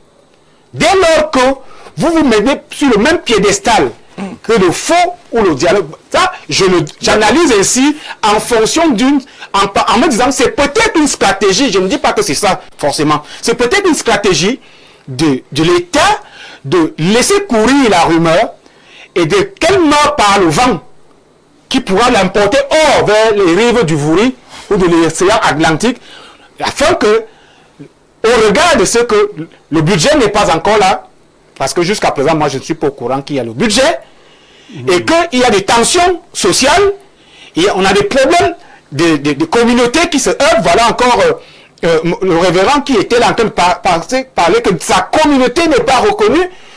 L'État peut regarder tous ces points et ne pas céder à la désescalade. D'accord. Alors, à vous écouter, est-ce que vous avez l'impression justement qu'on en fait trop pour ce qui pourrait être simplement un canular? Oui, moi je pense qu'on en fait véritablement trop pour ce qui est un canular. Vous affirmez que c'est un canular? Oui, tout simplement parce que si à votre âge, quelqu'un vient chez vous et vous dites que, bon, pas vous, vous avez un enfant qui est à l'université, et puis quelqu'un débarque dans la maison et il dit que monsieur Jean-Jacques Zé a demandé qu'il vienne prendre la télé qui est posée là à la maison. C'est un peu ce genre de choses. C'est-à-dire que quelqu'un vient trouver votre enfant qui est à l'université, donc qui est normal et a bien constitué, pour dire que ton père a demandé de me donner la télé qui est là. L'enfant le plus... C'est-à-dire qu'il a atteint ce niveau. Le minimum serait qu'il appelle... Il y a un monsieur ici qui dit que vous avez demandé qu'on lui remet la télé qui est à la maison. Et dans le cas précis, vous imaginez qu'on appelait qui Paul Biya. C'est vraiment un peu ça. C'est-à-dire qu'un jeune homme débarque, mal habillé, mal habillé. C'est quoi mal habillé? Mais on a vu ces images. Parce qu'il n'a pas le costume. Il y a quand même tenu, mais... Est-ce que vous... Et si c'était ce mal habillé là, pourquoi vous ne voulez pas travailler n'importe comment ici? Il n'allait pas travailler. Mais oui, c'est du travail. Quand vous amenez des décrets présidentiels, ça veut dire qu'on suppose que vous partez de la présidence de la République pour les déposer à la radio. Les costumes, c'est pour la présidence. Mais pourquoi vous vous habillez comme ça pour travailler? Non. Même nous, quand on vient, on ne bosse même pas ici. Mais quand on vient quand même ici, là, on est tous au moins soignés ici. Le grand qui a mis ça, il est malade. Non, lui, là, les gens ne tenus que Nelson Mandela, le chemin que Nelson Mandela. Et donc, le jeune qui est en basket n'a pas la tenue de jeune. Bon, vous voyez, là, c'est des baskets de couleur qui marient un peu avec sa chemise. C'est la mode. Ouais, donc, ça saute à l'air que c'est un bambin qui est venu à la maison de la radio pour s'amuser, et effectivement il est allé là-bas pour s'amuser. Première leçon, c'est que le jeune qui met les baskets, il est là pour s'amuser. Oui, lui il est allé là-bas pour s'amuser. Parce que s'il avait été sérieux, il débarquait, Jean-Jacques, comme vous êtes là. Comme les femmes, quoi. C'est eux qui sont sérieux. Les femmes. Et débarquer comme vous êtes là. Il y a ce qu'on appelle la présomption. On allait quand même lui accorder quand même une présomption. D'accord. Mais tel qu'il vient là, mais c'est assez difficile. Ça veut dire que la personne qui a reçu le décret est obligée, dans ces conditions, de se référer à sa hiérarchie et ainsi de suite. Même s'il voit bien la montagne accouche. Les armoiries, le sceau de la République, voilà. Les signatures qui vont avec. Mais maintenant, est-ce que l'Arcia TV, dans ces conditions, aurait donc pris le risque de lire un tel décret? Non. Donc il y avait, comme aucune probabilité n'est nulle, il y avait 0,001% pour qu'une telle chose puisse se produire dans notre télévision nationale. C'est pour ça qu'il dit que c'était... c'est la lecture. Est-ce que ce n'est pas une lecture primée degré justement de cette affaire? Mais ce qui dérange donc dans ce genre de choses, c'est que les Camerounais prennent ça à bras le corps et commencent maintenant à vouloir créer des problèmes, chercher des boucs émissaires. Bon, on a vu ça a circulé, on a nommé le ministre Baboké vice-président. Mais pourquoi on n'a pas vu le reste des tests? Pourquoi seulement le texte qu'on dit que c'est le ministre Baboké qui a été vice-président qui sort? Ça veut dire que maintenant chacun va dans les foyers de mal et tout ça là. Oui, donc ce n'est pas un simple candidat. Essaye de se dire, bon, nous on peut salir en passant tel ou tel. Donc, ce n'est que non, ce n'est plus l'histoire de ce garçon-là. C'est ce garçon-là qui a décidé de salir le ministre. Ce n'est pas lui, il allait faire donc il y a un jeu qui ne pouvait pas prospérer. Donc il y a donc derrière. Il ne savait pas que derrière ce jeu-là, des esprits malveillants ont voulu salir. Maintenant en profiter pour salir. On est d'accord qu'on est sorti du canular. On est donc sorti du canular. Ce n'est pas plus une question d'habillement. La gueule là, et puis il n'a aucun intérêt derrière, il veut voir, il veut s'amuser. Et là vous avez déjà des intérêts, des enjeux que vous êtes en train de vous. Et en plus, tant que l'armée camerounaise, les forces de défense de la République sont en harmonie avec le pouvoir, il ne peut prospérer aucune forme de coup d'État. Parce que ce projet serait lu à la radio, que à la seconde qui suit, on allait dire que c'est un faux projet. Voilà, ça allait alimenter des commentaires. Et ça allait être un faux projet. Est-ce que ce n'est pas une lecture au premier degré, président Aimé Cyprien Olinga? Moi, j'ai écouté avec beaucoup de peine mon frère. Nous sommes un pays sérieux. Hein. Je suppose que jusqu'à présent, le Cameroun est un pays sérieux. Même s'il est géré par des gens qui ne sont pas sérieux du tout. Moi, je ne pense pas que ce soit un canular. Et puis, M. Mboutouze, moi, je suis un révolutionnaire. Hein. Le Front démocratique révolutionnaire. Les révolutionnaires ont ceci de particulier que parfois, même quand ils gouvernent un pays, ils s'habillent parfois très simplement. Ça veut dire que l'habit n'a jamais fait le moine. On a vu des grands dirigeants de ce monde ne jamais mettre des costumes. Et ce n'est pas parce qu'un jeune homme est arrivé... C'est pas le même type d'environnement. Hein. Chaque pays a son environnement.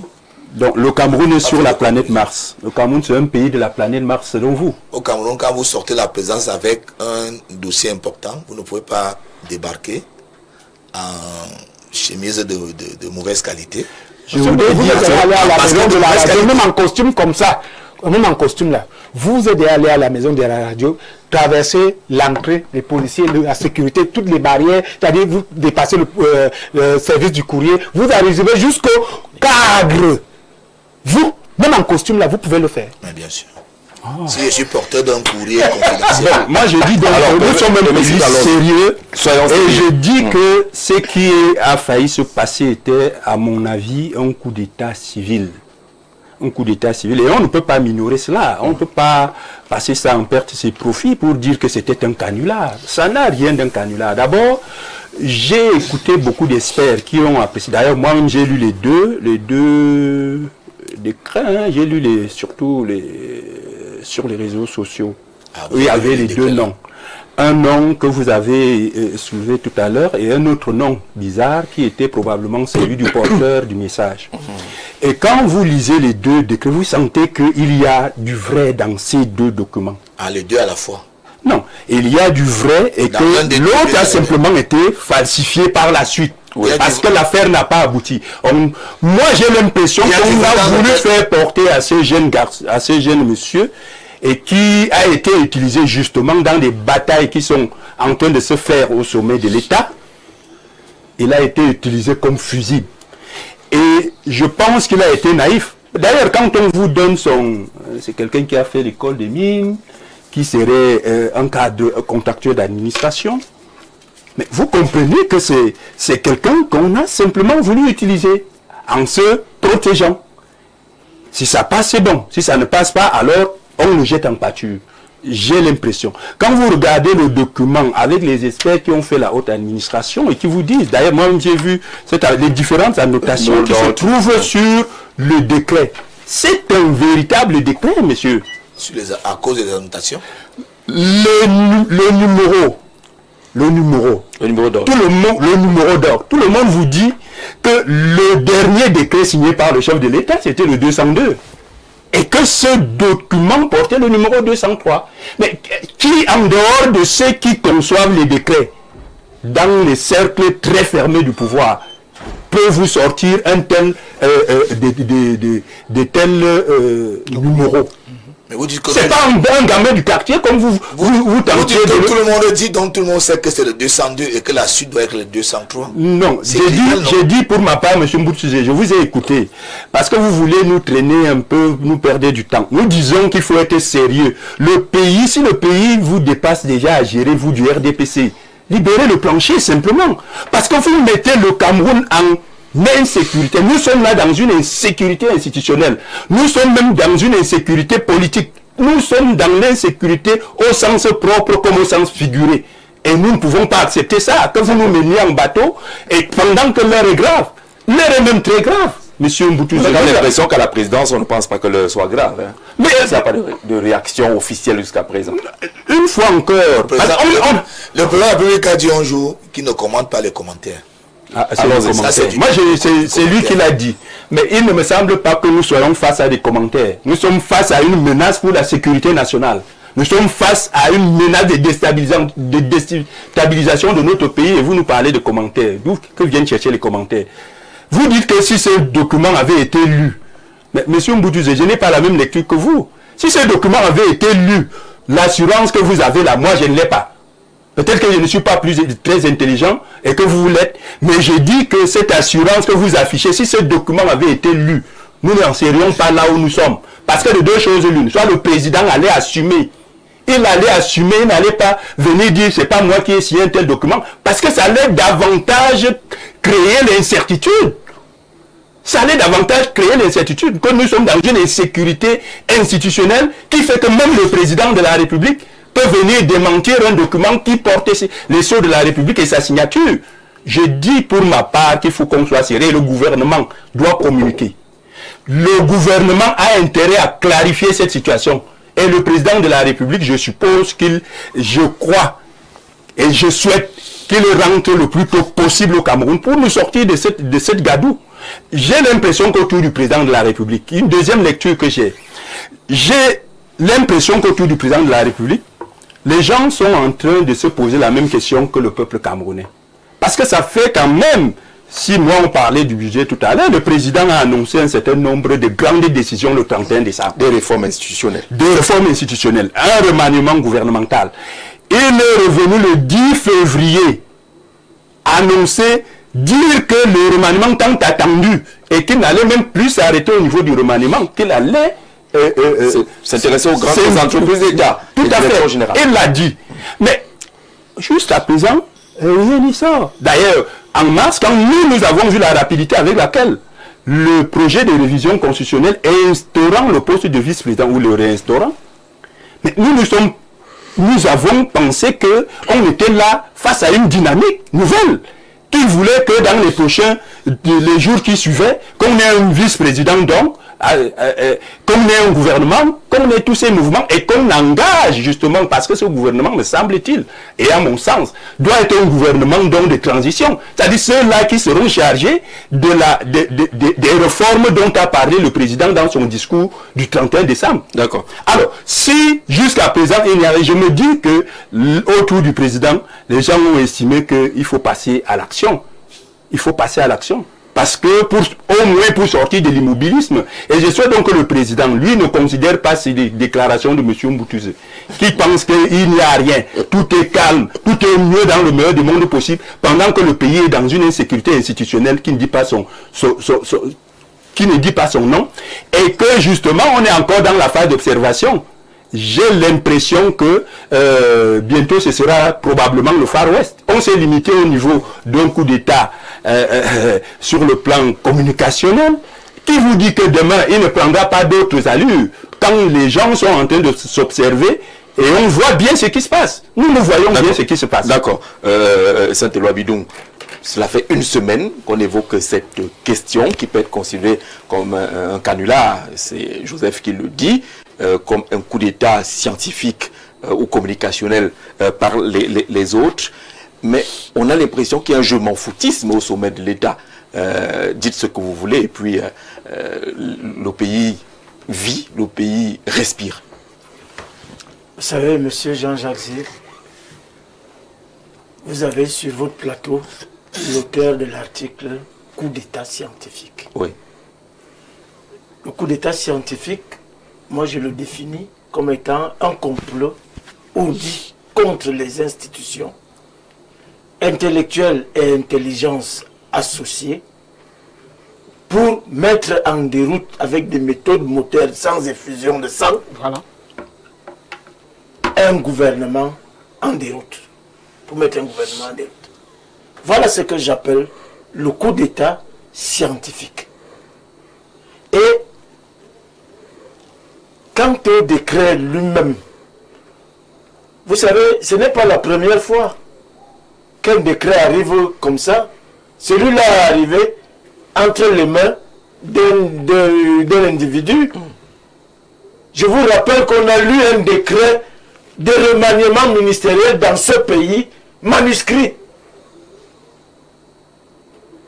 Germain Melingui est encore vivant. C'est lui qui était au journal de 13h. Quand il nous écoute, quand la petite sœur du chef de l'État est arrivée avec le véhicule habituel, la Renault 18, avec le chauffeur habituel depuis Aïdjo, avec tout était escorté par la DSP et autres. Tout simplement parce que il y avait eu tellement de fuites que le président est venu s'asseoir lui-même avec sa sœur pour faire. Et il lui a dit, va à la radio. Quand on a remis ce document à Germain Melingui, à 13h-5, il a cru que c'était un canular. Non, il a dit, mais madame, quand même, manuscrit. Manuscrit, où tu voyais le nom de Mboutou, on barre au big vert, on met au big rouge celui de Saint-Éloi. C'était comme ça. Tant mieux. Il est allé trouver son chef, Njoka Banda. Et il lui dit, vraiment, la dame là, et il y a tout dehors. Et il y a même tout. Njoka Banda appelle son épouse et lui dit, si je meurs, c'est jamais Melingi qui me tue. Et la femme prend sa carte d'identité, elle dépose. Et ils se rendent compte que c'est la petite sœur du chef de l'État. Quel chef de l'État? Paul Biya. On appelle Mendoza dit, hey, prenez vos responsabilités. Et ils ont pris leurs responsabilités. La police du président Paul Biya. Et ils ont pris leurs responsabilités. Et ils ont lu le décret au journal de 13h.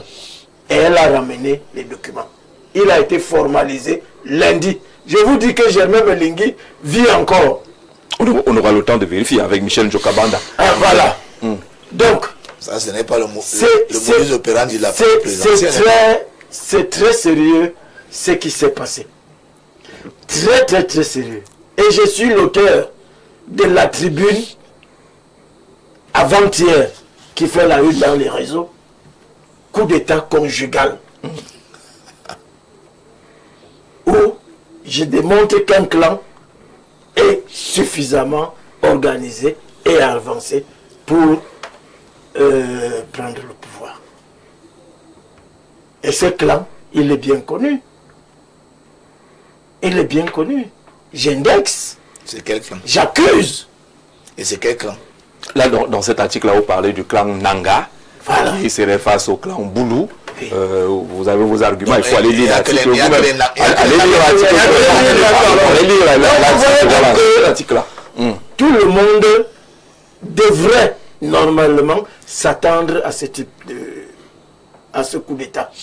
Pourquoi? Parce que le président est sorti, personne ne sait dans quel état il est sorti, mais dès que Jeune Afrique a parlé, le gouvernement s'est précipité à démentir. Comme si il demandait aux Camerounais de ne pas écouter ce que je ne vais pas lire ce que Jeune Afrique dit ou ce que RFI dit. Pourtant, le président lui-même, quand il veut que les Camerounais soient convaincus de ce qu'il dit, il s'adresse aux Camerounais avec les médias. Travers les mêmes médias. Avec les mêmes médias. Et vous ne voulez pas que les gens pensent que ce qu'ils sont en train de dire là peut avoir un problème de vérité. Et on n'est pas naïf. On a été gouverné pendant 7 ans derrière les rideaux.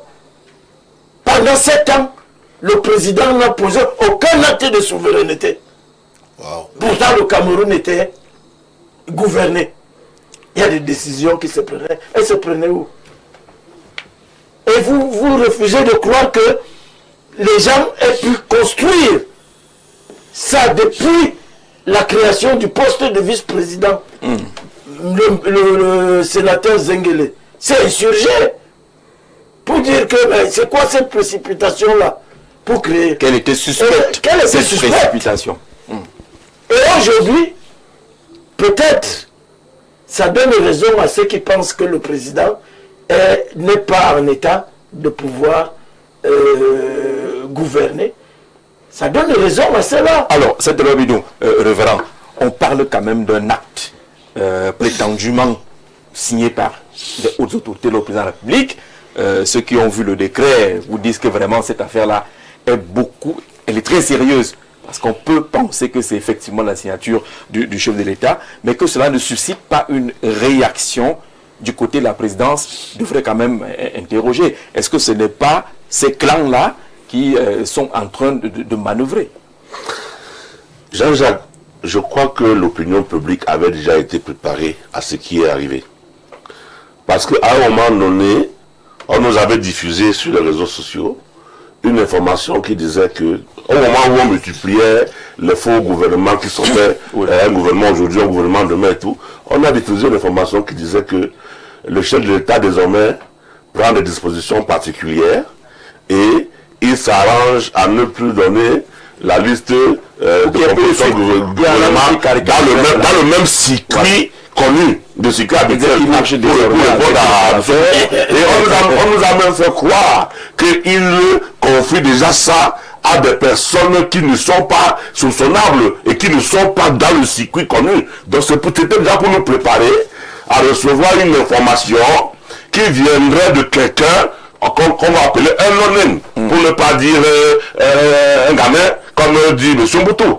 Mais c'était déjà annoncé, c'était déjà préparé. On a diffusé ça sur les réseaux sociaux pour dire que voilà les dispositions que le chef d'État prend désormais pour sortir des documents qu'il va rendre publics, mais qui ne sortiront plus du circuit habituel, parce que le circuit officiel là est déjà connu, beaucoup trop perforé, il a pris de l'eau et il n'est plus sécure. Ce n'est plus un circuit sécurisé. Donc il va passer par d'autres moyens. Et je crois que les gens qui sont derrière ça, on essaie de parler des clans, on essaie de parler de lutte, on essaie de parler de positionnement. Je crois que tous ces gens-là, chaque clan prépare ses armes. Si on en arrive à dire que on a du mal à dire que le document qu'on a vu n'est pas un vrai. Si on arrive à dire que la signature qu'on voit dessus, elle est vraie, si on arrive à dire d'où vrai, faux, vrai, déjà de Dieu tout à l'heure, au lieu de discuter sur le fait que c'est un gamin qui a porté, il était mal habillé, il était ceci, il y a un document qui est sorti de la présidence de la République. Paraît-il. Parce que ça ne peut sortir que de là. Ah bon? C'est un décret présidentiel. Qui soit le décret présidentiel, les décrets présidentiels viennent d'où? Si ça a été fabriqué dans la société, si ça a été fabriqué en Colombie, la Douala, il faudrait donc que le gouvernement se prononce là-dessus. Pourquoi? Et nous dise d'où est ce document, qui l'a fabriqué, et qu'on nous explique comment et pourquoi. Quand on se tait, c'est une guerre de clans, et c'est un mutisme qui refuse d'alimenter certains débats, et qui refuse d'ouvrir de nouvelles brèches. Voilà, Qui refuse d'ouvrir de nouvelles brèches, parce qu'on a essayé un coup, et ça n'a pas mordu. Il faut garder réserve, il faut se prémunir de la réaction populaire, donc mieux vaut ne pas en dire plus, et continuer à chercher une autre voie de sortie, un autre moyen pour agir. Parce que si ce décret avait été lu, nous avons fonctionné déjà encore cette loi depuis 7 ans. On a guerroyé sur les vraies fausses instructions présidentielles. On a guerroyé dessus. On était surpris de voir tellement de documents confidentiels de l'État du Cameroun qui se retrouvent sur les réseaux sociaux, chose impensable, avec le sceau confidentiel. Donc, on arrive à une situation où la population du Cameroun, les Camerounais, n'ont plus confiance en leurs dirigeants. Aux institutions. D'accord. Alors, bonsoir Gisèle.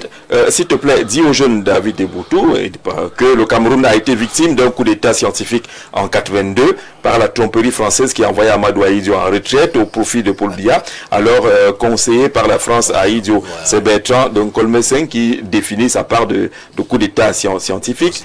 Bonsoir Jean-Jacques, à ton panel. Moi-même, je suis du RDPC et monsieur du RDPC dit, lui, qu'à un moment, il faut se taire. Nous sommes vraiment à l'insécurité. Qu'il quitte, non, il ne va pas quitter le plateau. Ils ont des gros mots, on ne commente pas les commentaires. Ce qui s'est passé en Suisse, au nord du Cameroun, Jean depuis Ekoumdoum, qui vous rappelle justement cette manifestation de la basse. Par rapport au vrai faux décret, j'espère que ceux qui pensent qu'il est impossible de faire un coup d'état au Cameroun, je ne sais pas trop, imaginez que la CRTV par maladresse ou sous pression lisait ce courrier, le président Biya devrait revenir contredire sa propre télévision nationale. Imaginez également qu'après une bonne frange de la population sortait pour manifester leur joie. Rien n'est à négliger. N'oublions pas que parfois ce genre de crime inspire bien d'autres prétentieux. C'est Papa Robert de Soa qui envoie ce message. Bonsoir Jean-Jacques. À certains moments, il faudrait savoir qu'inviter sur vos plateaux, vraiment, aidez-nous donc, soyez souvent sur nos plateaux aussi, pour qu'on puisse partager, à écouter le révolutionnaire. Est-ce possible qu'au mois de juin, nous ayons eu 222 décrets dans ce pays? Pardon Gisèle, je veux qu'il réponde à cette question. Enfin, je crois qu'il c'était un sondage d'État. Enfin, je crois que c'était un sondage d'État. Vous voulez parler de ce vrai faux coup d'État? C'est mon avis tout simplement, Franck de Bokito. Je n'ai pas dit qu'il y a eu 222 décrets en 2026. Moi, je ne comprends pas. J'ai dit que le numéro d'ordre, voilà, la dernière décision qui a été signée avant le faux vrai document portait le numéro d'ordre 202. Et celui de la nomination de... J'oublie le nom de ce garçon. En réalité, je retiens seulement le nom qui était probablement là avant et qui était sur l'autre document. Pourquoi la CRTV ne veut pas nous... Et puis la CRTV, il y a même encore plus grave parce que effectivement, je peux comprendre qu'il s'agit d'un véritable complot. Pourquoi est-ce qu'on a seulement diffusé le décret pour personne n'a diffusé. Et pourtant, on nous a dit qu'il y avait deux décrets.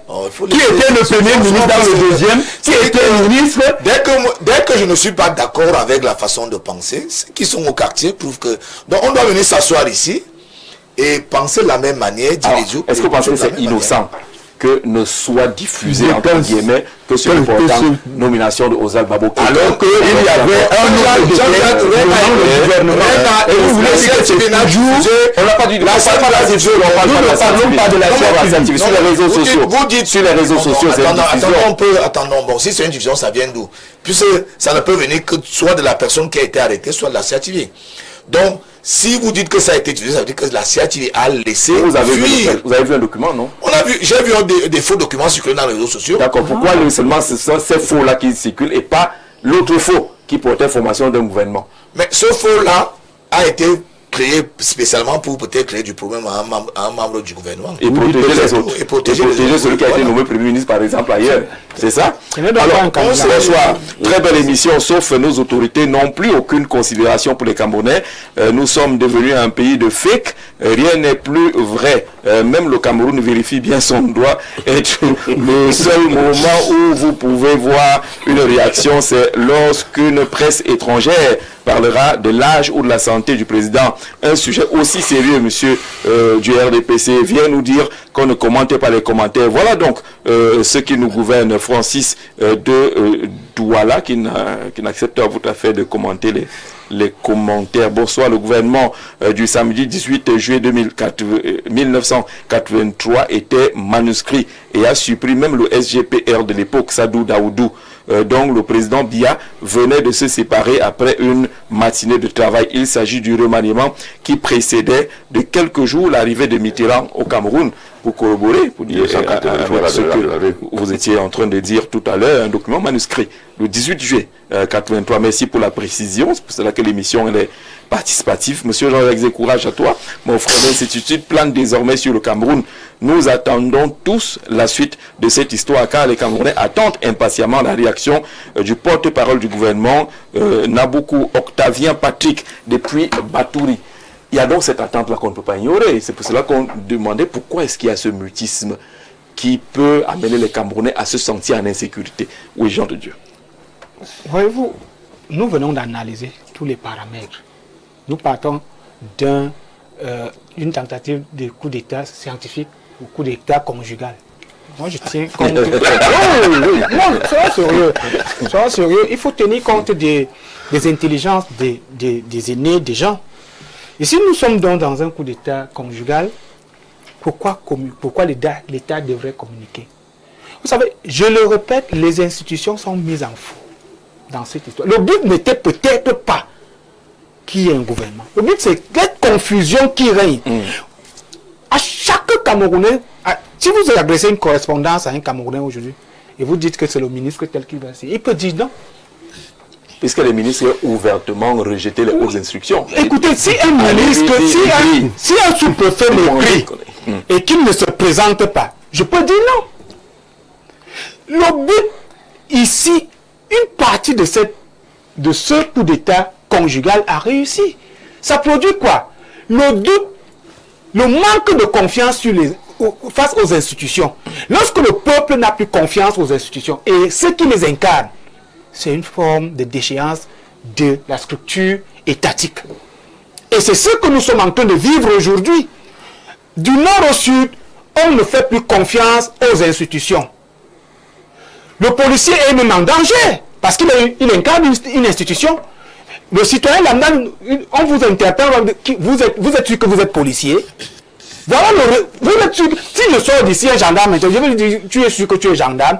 Au lieu que je me présente, je vais lui dire, représente-toi bien. Qu'est-ce qu'il prouve? Qu'est-ce qu'il prouve que... Mais écoute, je peux appeler les gens du quartier. Parce que tout le monde... Mais bien sûr, parce que... La rébellion? Non, c'est pas la rébellion. C'est justement ce que nous sommes en train d'analyser ici. C'est-à-dire, ceux qui font cela, ancien, c'est un qui écoute au quartier. Écoute, arrête un peu. Arrête dans la divagation. Non, ne vas pas. Si. Je vous dis comment la science fonctionne quand on met des mécanismes et des intelligences comme ça en marche.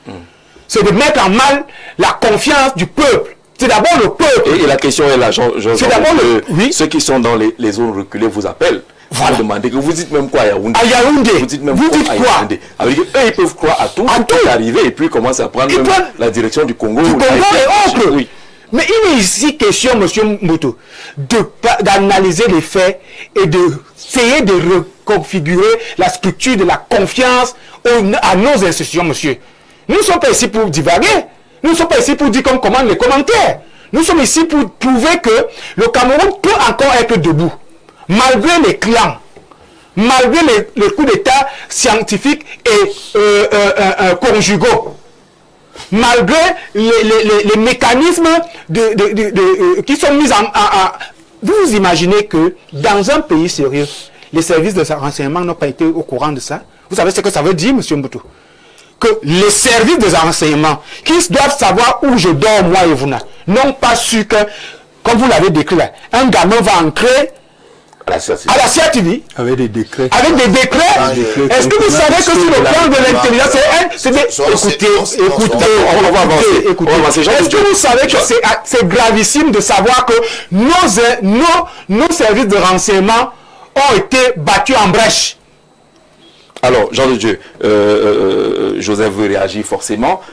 L'exemple de ce décret manuscrit de 1983, on nous a donné la date du 18 juillet, fait à la main, peut donner raison à ceux qui pensent que peut-être que le chef de l'État qui a plusieurs fois essayé, dit-on, on met ça entre guillemets, de procéder à des mouvements, ça a été bloqué à gauche, on a vu la DSP se mobiliser ici un jour, tout était prêt, ainsi de suite, et puis il n'y a finalement rien eu, on apprend même beaucoup de choses là-bas. Est-ce que ça ne décrit pas un président de la République qui ne sait plus à qui faire confiance et comment travailler en tant que chef d'État? Tant les réseaux sont devenus beaucoup trop forts et les coups d'État scientifiques qui partent des rideaux aux oreillers, en passant par les matelas et autres, se sont installés. Jean-Jacques, vous faites bien parce que vous-même vous êtes journaliste et ça vous arrive souvent de présenter le journal ici. Un jour, je vais donc prendre un gamin là-dedans et je vais envoyer un texte ici, là. Partout, même au Canada, on peut signer comme votre boss ici. Et à quelques minutes du journal, je vais donc amener un papier ici, où je vais dire que ton directeur général a décidé que tu lis ça pour remanier les gens ici à Info TV. Et je vais voir si vous allez lire ça. Je veux dire que ce genre de parcours ne peut presque jamais prospérer. C'est une blague. Vous-même, si un gamin, pendant que vous préparez le journal, vient vous donner un document ici pour dire que voilà les nominations que le DG a fait à Info TV, un gamin que vous n'avez jamais vu, et vient vous donner dans ce document, et je verrai comment vous allez le lire. Alors, et de la même manière que je sais que vous n'allez pas le lire, de la même manière que je sais que vous n'allez pas le lire, de la même manière, je suis convaincu que personne à la CRTV ne pouvait lire. D'accord. Alors, puisque vous nous posez la question, si le document que vous envoyez par un gamin a l'entête authentique de Info TV, la signature de mon PDG, je ne vais pas le lire, mais je vais l'analyser. C'est l'analyse qu'on fait aujourd'hui. Ce n'est pas le fait qu'on n'ait pas lu à la CRTV qui fait problème. Bon, mais maintenant, parce que les gens disent que si ce document aurait été lu, rien de pareil ne devait arriver. Mais vous avez pris l'exemple de 83 où on a lu un document qui était authentique et qui était manuscrit. Je continue. Maintenant, il faut analyser vous refusez donc de lire ce document qu'un gamin vous apporte, parce que vous avez analysé. Pourquoi je vais l'analyser. Pourquoi même le gamin analyser? Et vous ne lisez pas aller plus loin. Voilà. Pourquoi il prend même l'exemple d'un gamin? Et puis, est-ce que c'est lui qui transportait les textes et puis était à remplacer le premier nom qui était là était un gamin? Et puis par la suite, Jean-Jacques, vous demandez que Info TV doit maintenant faire un démenti, oui, si soit par voie de presse, si le document a fuité pour dire, celui de la présidence, pour dire que le directeur général, vraiment le PDG, le talk show que nous donnons à Jean-Jacques là, c'est vraiment, nous on dit que ce n'était pas nous. Vraiment ça passe. Exactement. Ça peut vraiment paraître sérieux. Parce que lorsque les médias externes, là, comme Jeune Afrique, pour ne pas le citer, disaient quelque chose, immédiatement, soit pour dire, n'écoutez pas ça, n'y croyez pas, ce n'est pas vrai. Pourquoi ne pas sortir le jour pour dire que le document que le n'est pas là, c'est fait, n'y croyez pas, ce n'est pas vrai. Demandez donc à Jean-Jacques de donner une information sur la santé du président de la République si il n'y aura pas une sortie officielle du gouverneur. Pourquoi vous partez seulement prendre Jeune Afrique? Que Jean-Jacques lui-même là que le coup donne une information sur l'état de santé de premier, il y aura la réaction. Laissez que je donne la santé que la menace Jean-Jacques, le président de la République, il n'a pas changé, il n'a pas varié. Il est resté le même qu'aujourd'hui. Parce que les gens ont tendance à penser que... Le même, c'est-à-dire quoi? C'est-à-dire qu'il prend tout son temps. Oui. Et, comme les prochains jours. Et le gouvernement... Qui devient des prochains, le gouvernement mois. Va arriver au moment venu. Ce qui se passe, c'est que les Camerounais sont toujours en attente de remaniement parce qu'ils espèrent que on peut aussi, en changeant, mettre un de leurs... Et vous pensez que c'est le gouvernement qui met plus long que le mandat même du président de la République? Donc le gouvernement va arriver. Ils n'ont pas la notion du temps. Au RDPC, ils n'ont pas la notion du temps. Je suis consommateur des services publics, tout comme vous tous ici. D'accord. Rien n'est arrêté au Cameroun. Le gouvernement continue à produire les produits. Vous pensez?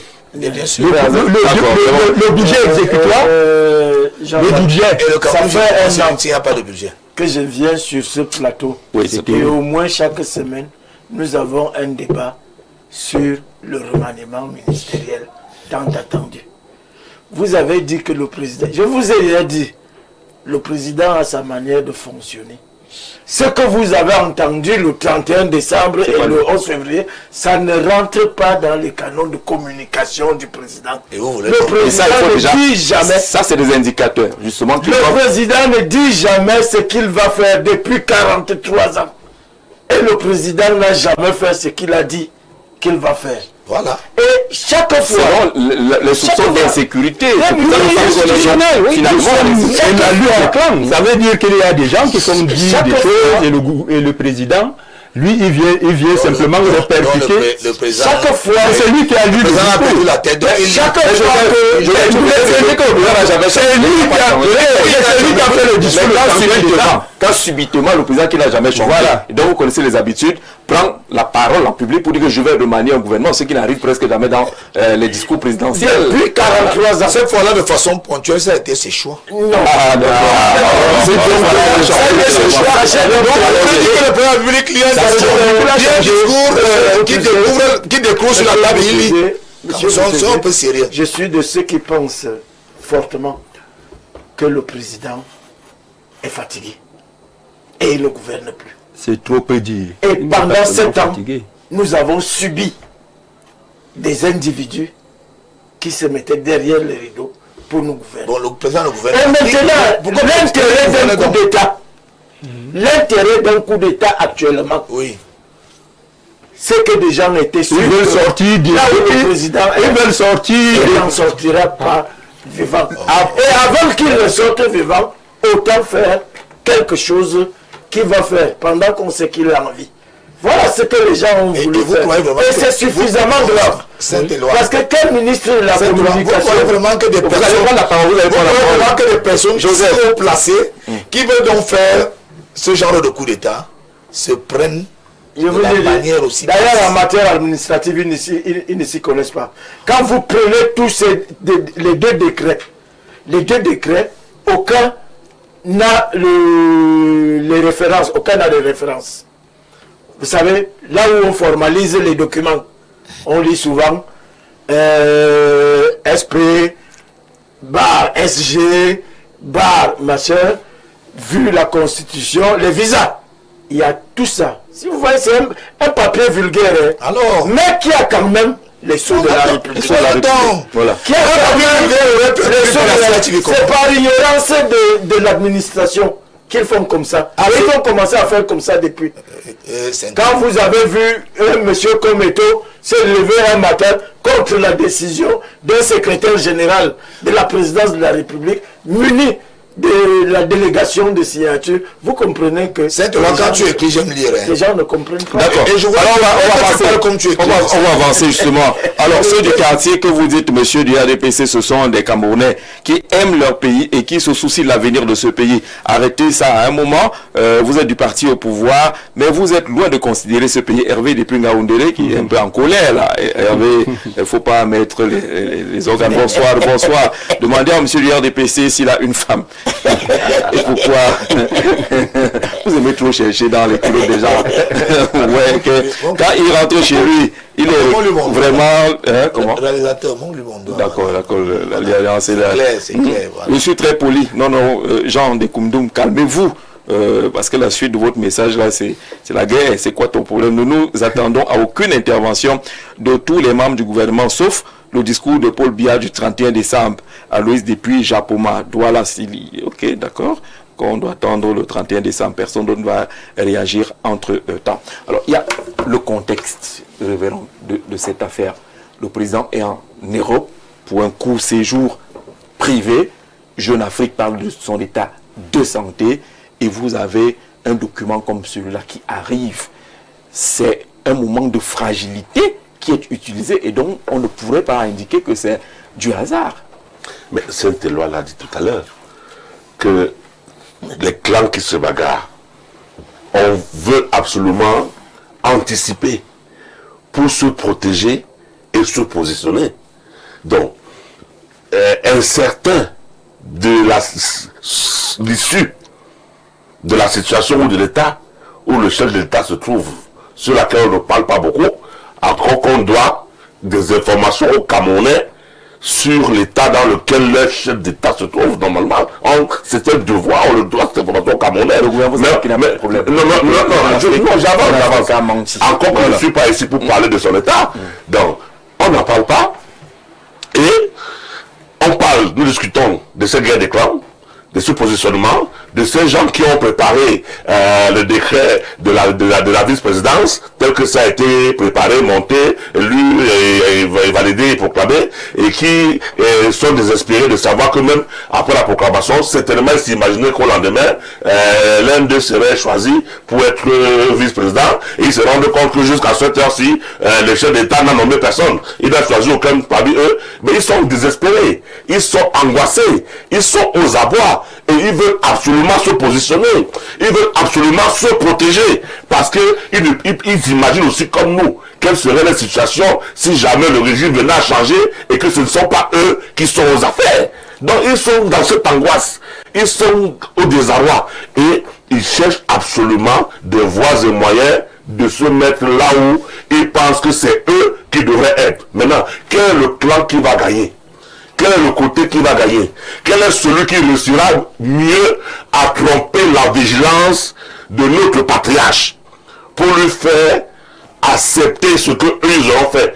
Quelqu'un a dit tout à l'heure de ce plateau que si ça avait été lu, on aurait contraint le chef de l'État à valider bon an mal an ce qui a été lu, au risque de venir lui-même fustiger ou dénoncer son média officiel, dont le directeur qu'il a nommé a appelé Tantam. Il a dit c'est le Tantam du chef de l'État. Alors comment est-ce que le Tantam du chef de l'État pourrait arriver à diffuser un message aussi haut, aussi grand, aussi poignant? C'est pour ça que ça va permettre. C'est pour ça que ça va permettre aussi. Permettez-moi de continuer, ne me coupez pas. Surtout ceci pour dire que même ce mutisme-là alimente la suspicion. Ce mutisme-là, cette non-communication, cette affaire, n'est pas anodine. Parce que c'est fait exprès pour continuer à amplifier cette situation et pour continuer à, comme on a dit Jean de Dieu, à jeter la décrépitude sur les Ce qu'on appelle en communication l'éloquence du silence. Et mais Cyprien, c'est donc je l'ai compris. suffisamment bavard. Au-delà, oui, qui parle. Ça vous C'est un mutisme qui bavarde trop. C'est un mutisme qui bavarde trop. Il est même scandaleux à la limite. Non, qui provoque le bavardage, pas qu'il bavarde. Non. Laisse-le. Comment? Prêtez-moi de l'argent. Qui a dit Alors, moi, je suis en train de dire qu'effectivement, vous avez abordé un aspect du problème tout à l'heure qui me semble Le moment. Le timing. Le timing. Effectivement, c'est justement ce timing qui nous conforte dans la pensée qui est la nôtre. Qu'il s'agit bel et bien d'une menace grave sur les institutions. Des gens qui veulent faire main basse sur les institutions. Nous avons vu, et nous n'allons pas revenir dessus, ce qui s'est passé après l'élection présidentielle. Nous avons la ferme conviction que la transition qui est en filigrane, la transition qui va, malheureusement, qu'on le veuille ou pas, arriver, doit être contrôlée par certains individus qui ont refusé pratiquement qu'il y ait une transition démocratique où le peuple souverain a le dernier mot. Ils ont décidé de confisquer la transition. Et maintenant, ils ne s'entendent pas eux-mêmes déjà sur qui doit assumer la transition. Et c'est en cela que c'est très grave. C'est extrêmement grave. Et je continue à dire à monsieur, mon frère Mboutouzé, que ce pays-ci est notre patrimoine commun. On ne peut pas accepter, nous ne pouvons pas accepter que les institutions soient mises en déliquescence, comme c'est le cas actuellement, et que vous continuez quand même à faire comme si de rien n'était, comme si tout roulait sur du velours. D'accord. Alors, nous disons au président, moi je vais parler, je suppose que ceux qui sont là, moi je me serais même attendu, parce qu'ailleurs, dans des situations de ce genre, les têtes seraient tombées quand même. Mais le président même devait déjà suspendre sa visite privée pour venir remettre de l'ordre. C'est pas possible. C'est pour cette raison, effectivement, que nous disons, un président de la République est différent d'un roi. Hein. Il ne me semble pas, M. Mboutouzé, que le Cameroun a déjà adopté, a déjà accepté de transformer notre État en une monarchie. Un chef de l'État est au service de son peuple.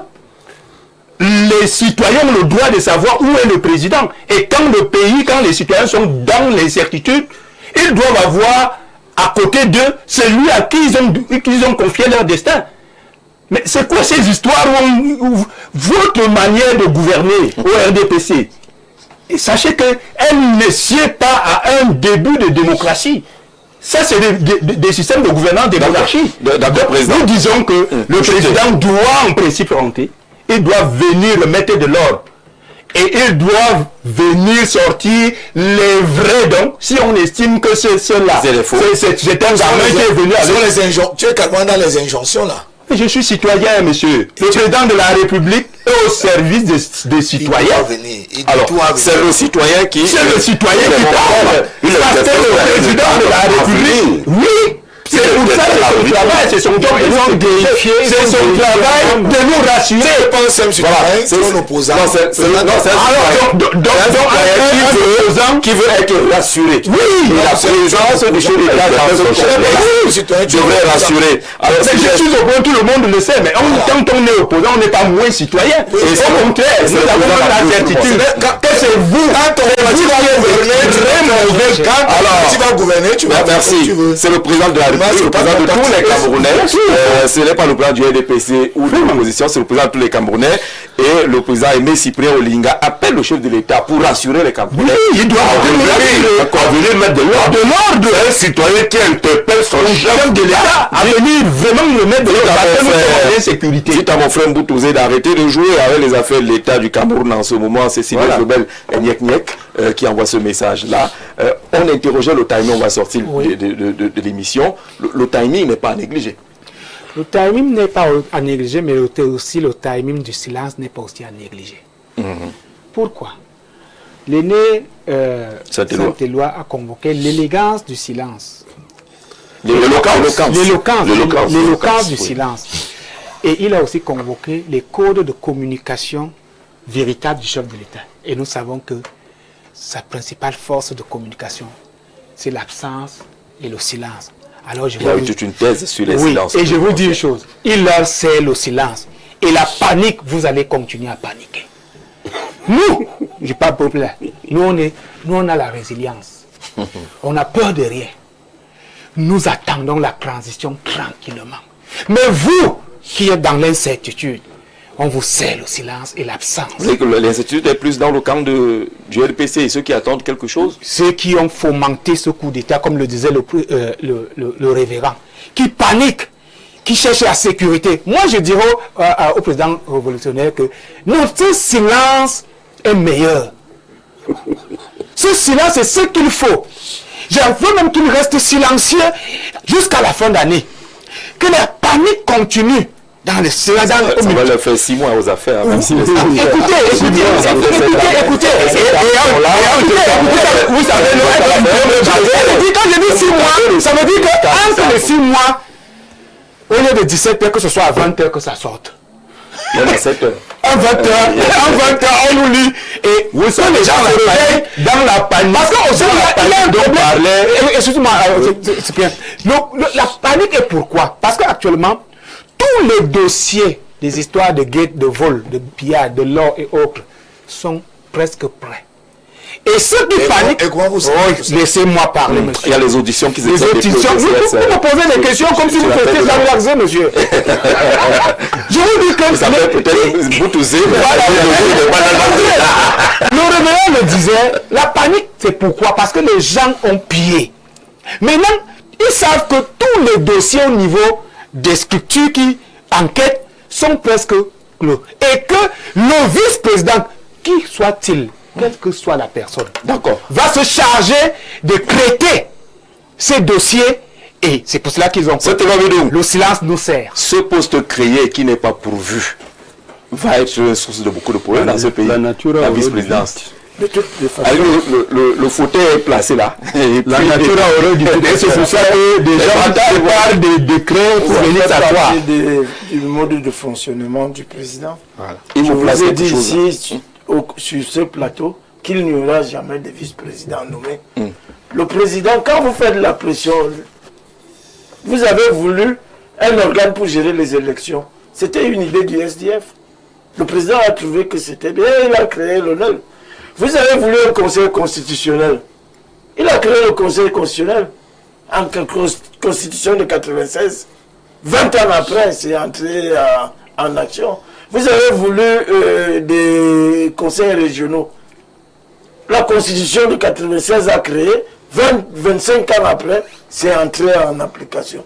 Et qui vous dit que le poste de vice-président, si le président nomme un vice-président, ce serait donner raison à ceux qui pensent comme moi qu'il est fini.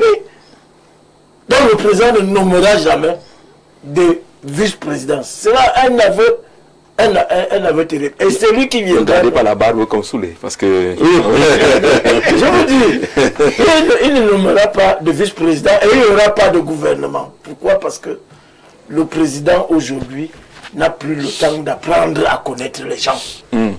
Bonsoir le panel, toujours par rapport à ce faux ou vrai courrier, pourquoi nous limitons seulement au poste de vice-président?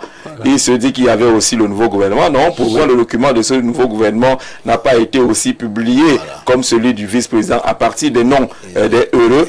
On pouvait déjà avoir une idée sur quel clan serait là ça. Oui, sur ce point, je sais par exemple qu'au ministère des Affaires étrangères, Ngongo allait aux affaires étrangères, que Malachi allait au ministère du Travail, que Baboke allait au ministère de la Justice. Le même Baboke? Oui. Et donc, vous voyez donc que son document. D'accord. Alors, sur ce plan, mon intuition me dit que même la CRTV a manipulé ce document, et en remplaçant le nom du vrai vice-président qui était dans le courrier, par celui du porteur du courrier pour brouiller les pistes. Observez bien, la CRTV n'a pas encore communiqué et ne fait aucun débat à ce sujet comme le fait des médias comme encore une fois les médias privés. Bref, je suis un homme curieux. Papa Robert, du côté de soi, Papa Robert, reste vigilant. Garde ta curiosité. Bonsoir, le grand soir. J'entends dire sur ce plateau que le chef de l'État ne signe pas de décret à l'étranger. Sinon, comment expliquer que ce décret qui porte avancement au grade des officiers dans les forces de défense a été signé il y a quelques jours? Que vos panélistes nous expliquent comment cela a été rendu possible. Un fidèle dans tous les cas, ça n'a pas été dit sur ce plateau, mais on comprend votre préoccupation et c'est répondu. Le Cameroun ne se limite pas ici. Notre représentation diplomatique, c'est la continuité de l'État et on sait que ce n'est pas la première fois que les décrets sont signés à partir de l'étranger.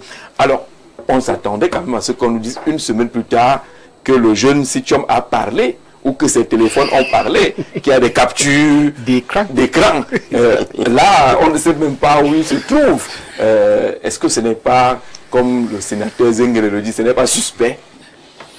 Oui, à un moment, il n'a jamais parlé, le jeune. À un moment donné, moi-même j'ai pensé que c'était une histoire inventée de toutes pièces parce que, concrètement à toute l'histoire qu'on connaît au Cameroun, on n'a vu aucun document ni de la police ni de la gendarmerie qui montre l'interpellation. On n'a vu aucun journaliste qui nous a dit, moi j'étais là où le monsieur est gardé et je n'ai pas pu le voir parce qu'on m'a chassé. Aucun journaliste n'est venu nous dire ça. Donc, bon, les silences ne sont pas seulement que du côté du gouvernement. Les journalistes eux-mêmes, qu'est-ce qu'ils ont fait? Pourquoi ils n'ont pas cherché à savoir là où le gars est gardé? Pourquoi ils n'ont pas tenté de mettre la main sur lui? Pourquoi? Bon, voilà. Vous voyez, donc les silences là, c'est de on ne sait même pas où est sa famille. Donc les gens même pensaient, voilà. Et personne n'a jamais dit. Même sa famille ne revendique pas. Jusqu'à présent, sa famille n'a pas dit que vraiment détention arbitraire de l'eau. Donc ce qui fait qu'à un moment donné, moi j'ai été obligé de demander à quelqu'un à la CIATV, est-ce que l'histoire même là, est-ce que ça s'est vraiment passé à la CIATV? La personne m'a dit oui.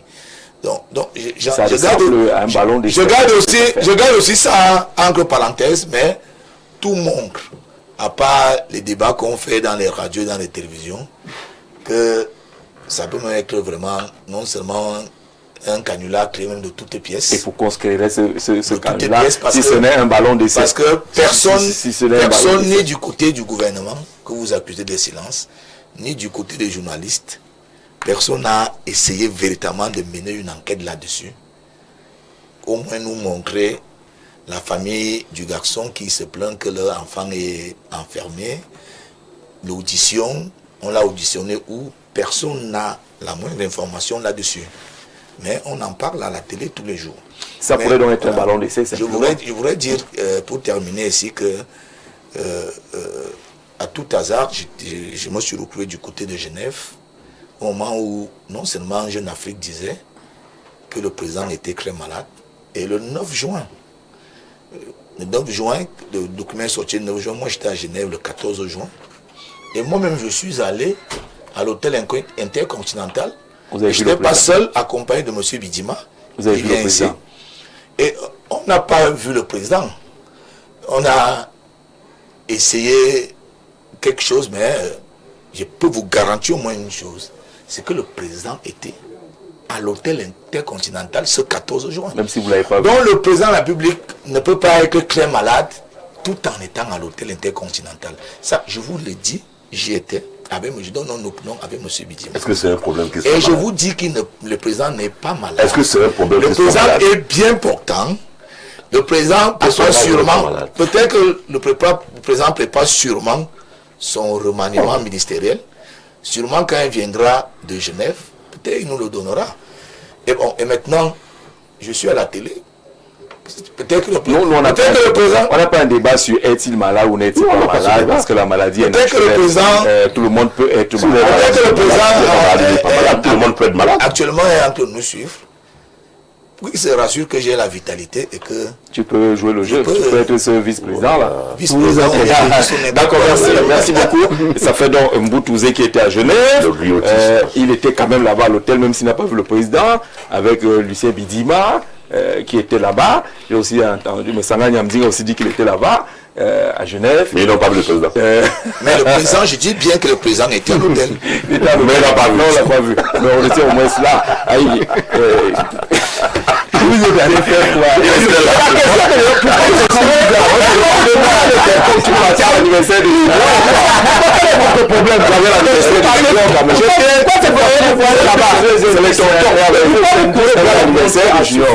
Que le président, il y a quand même un problème. Vous pourrez avoir quel problème? On n'a jamais célébré l'anniversaire de Junior à grosse pompe et le président n'a jamais réuni toute sa famille. Non, c'était pas toute sa famille. On a vu les images. Il manquait qui? Elle ne manquait pas. On se retrouve devant cette envie. C'est les indices.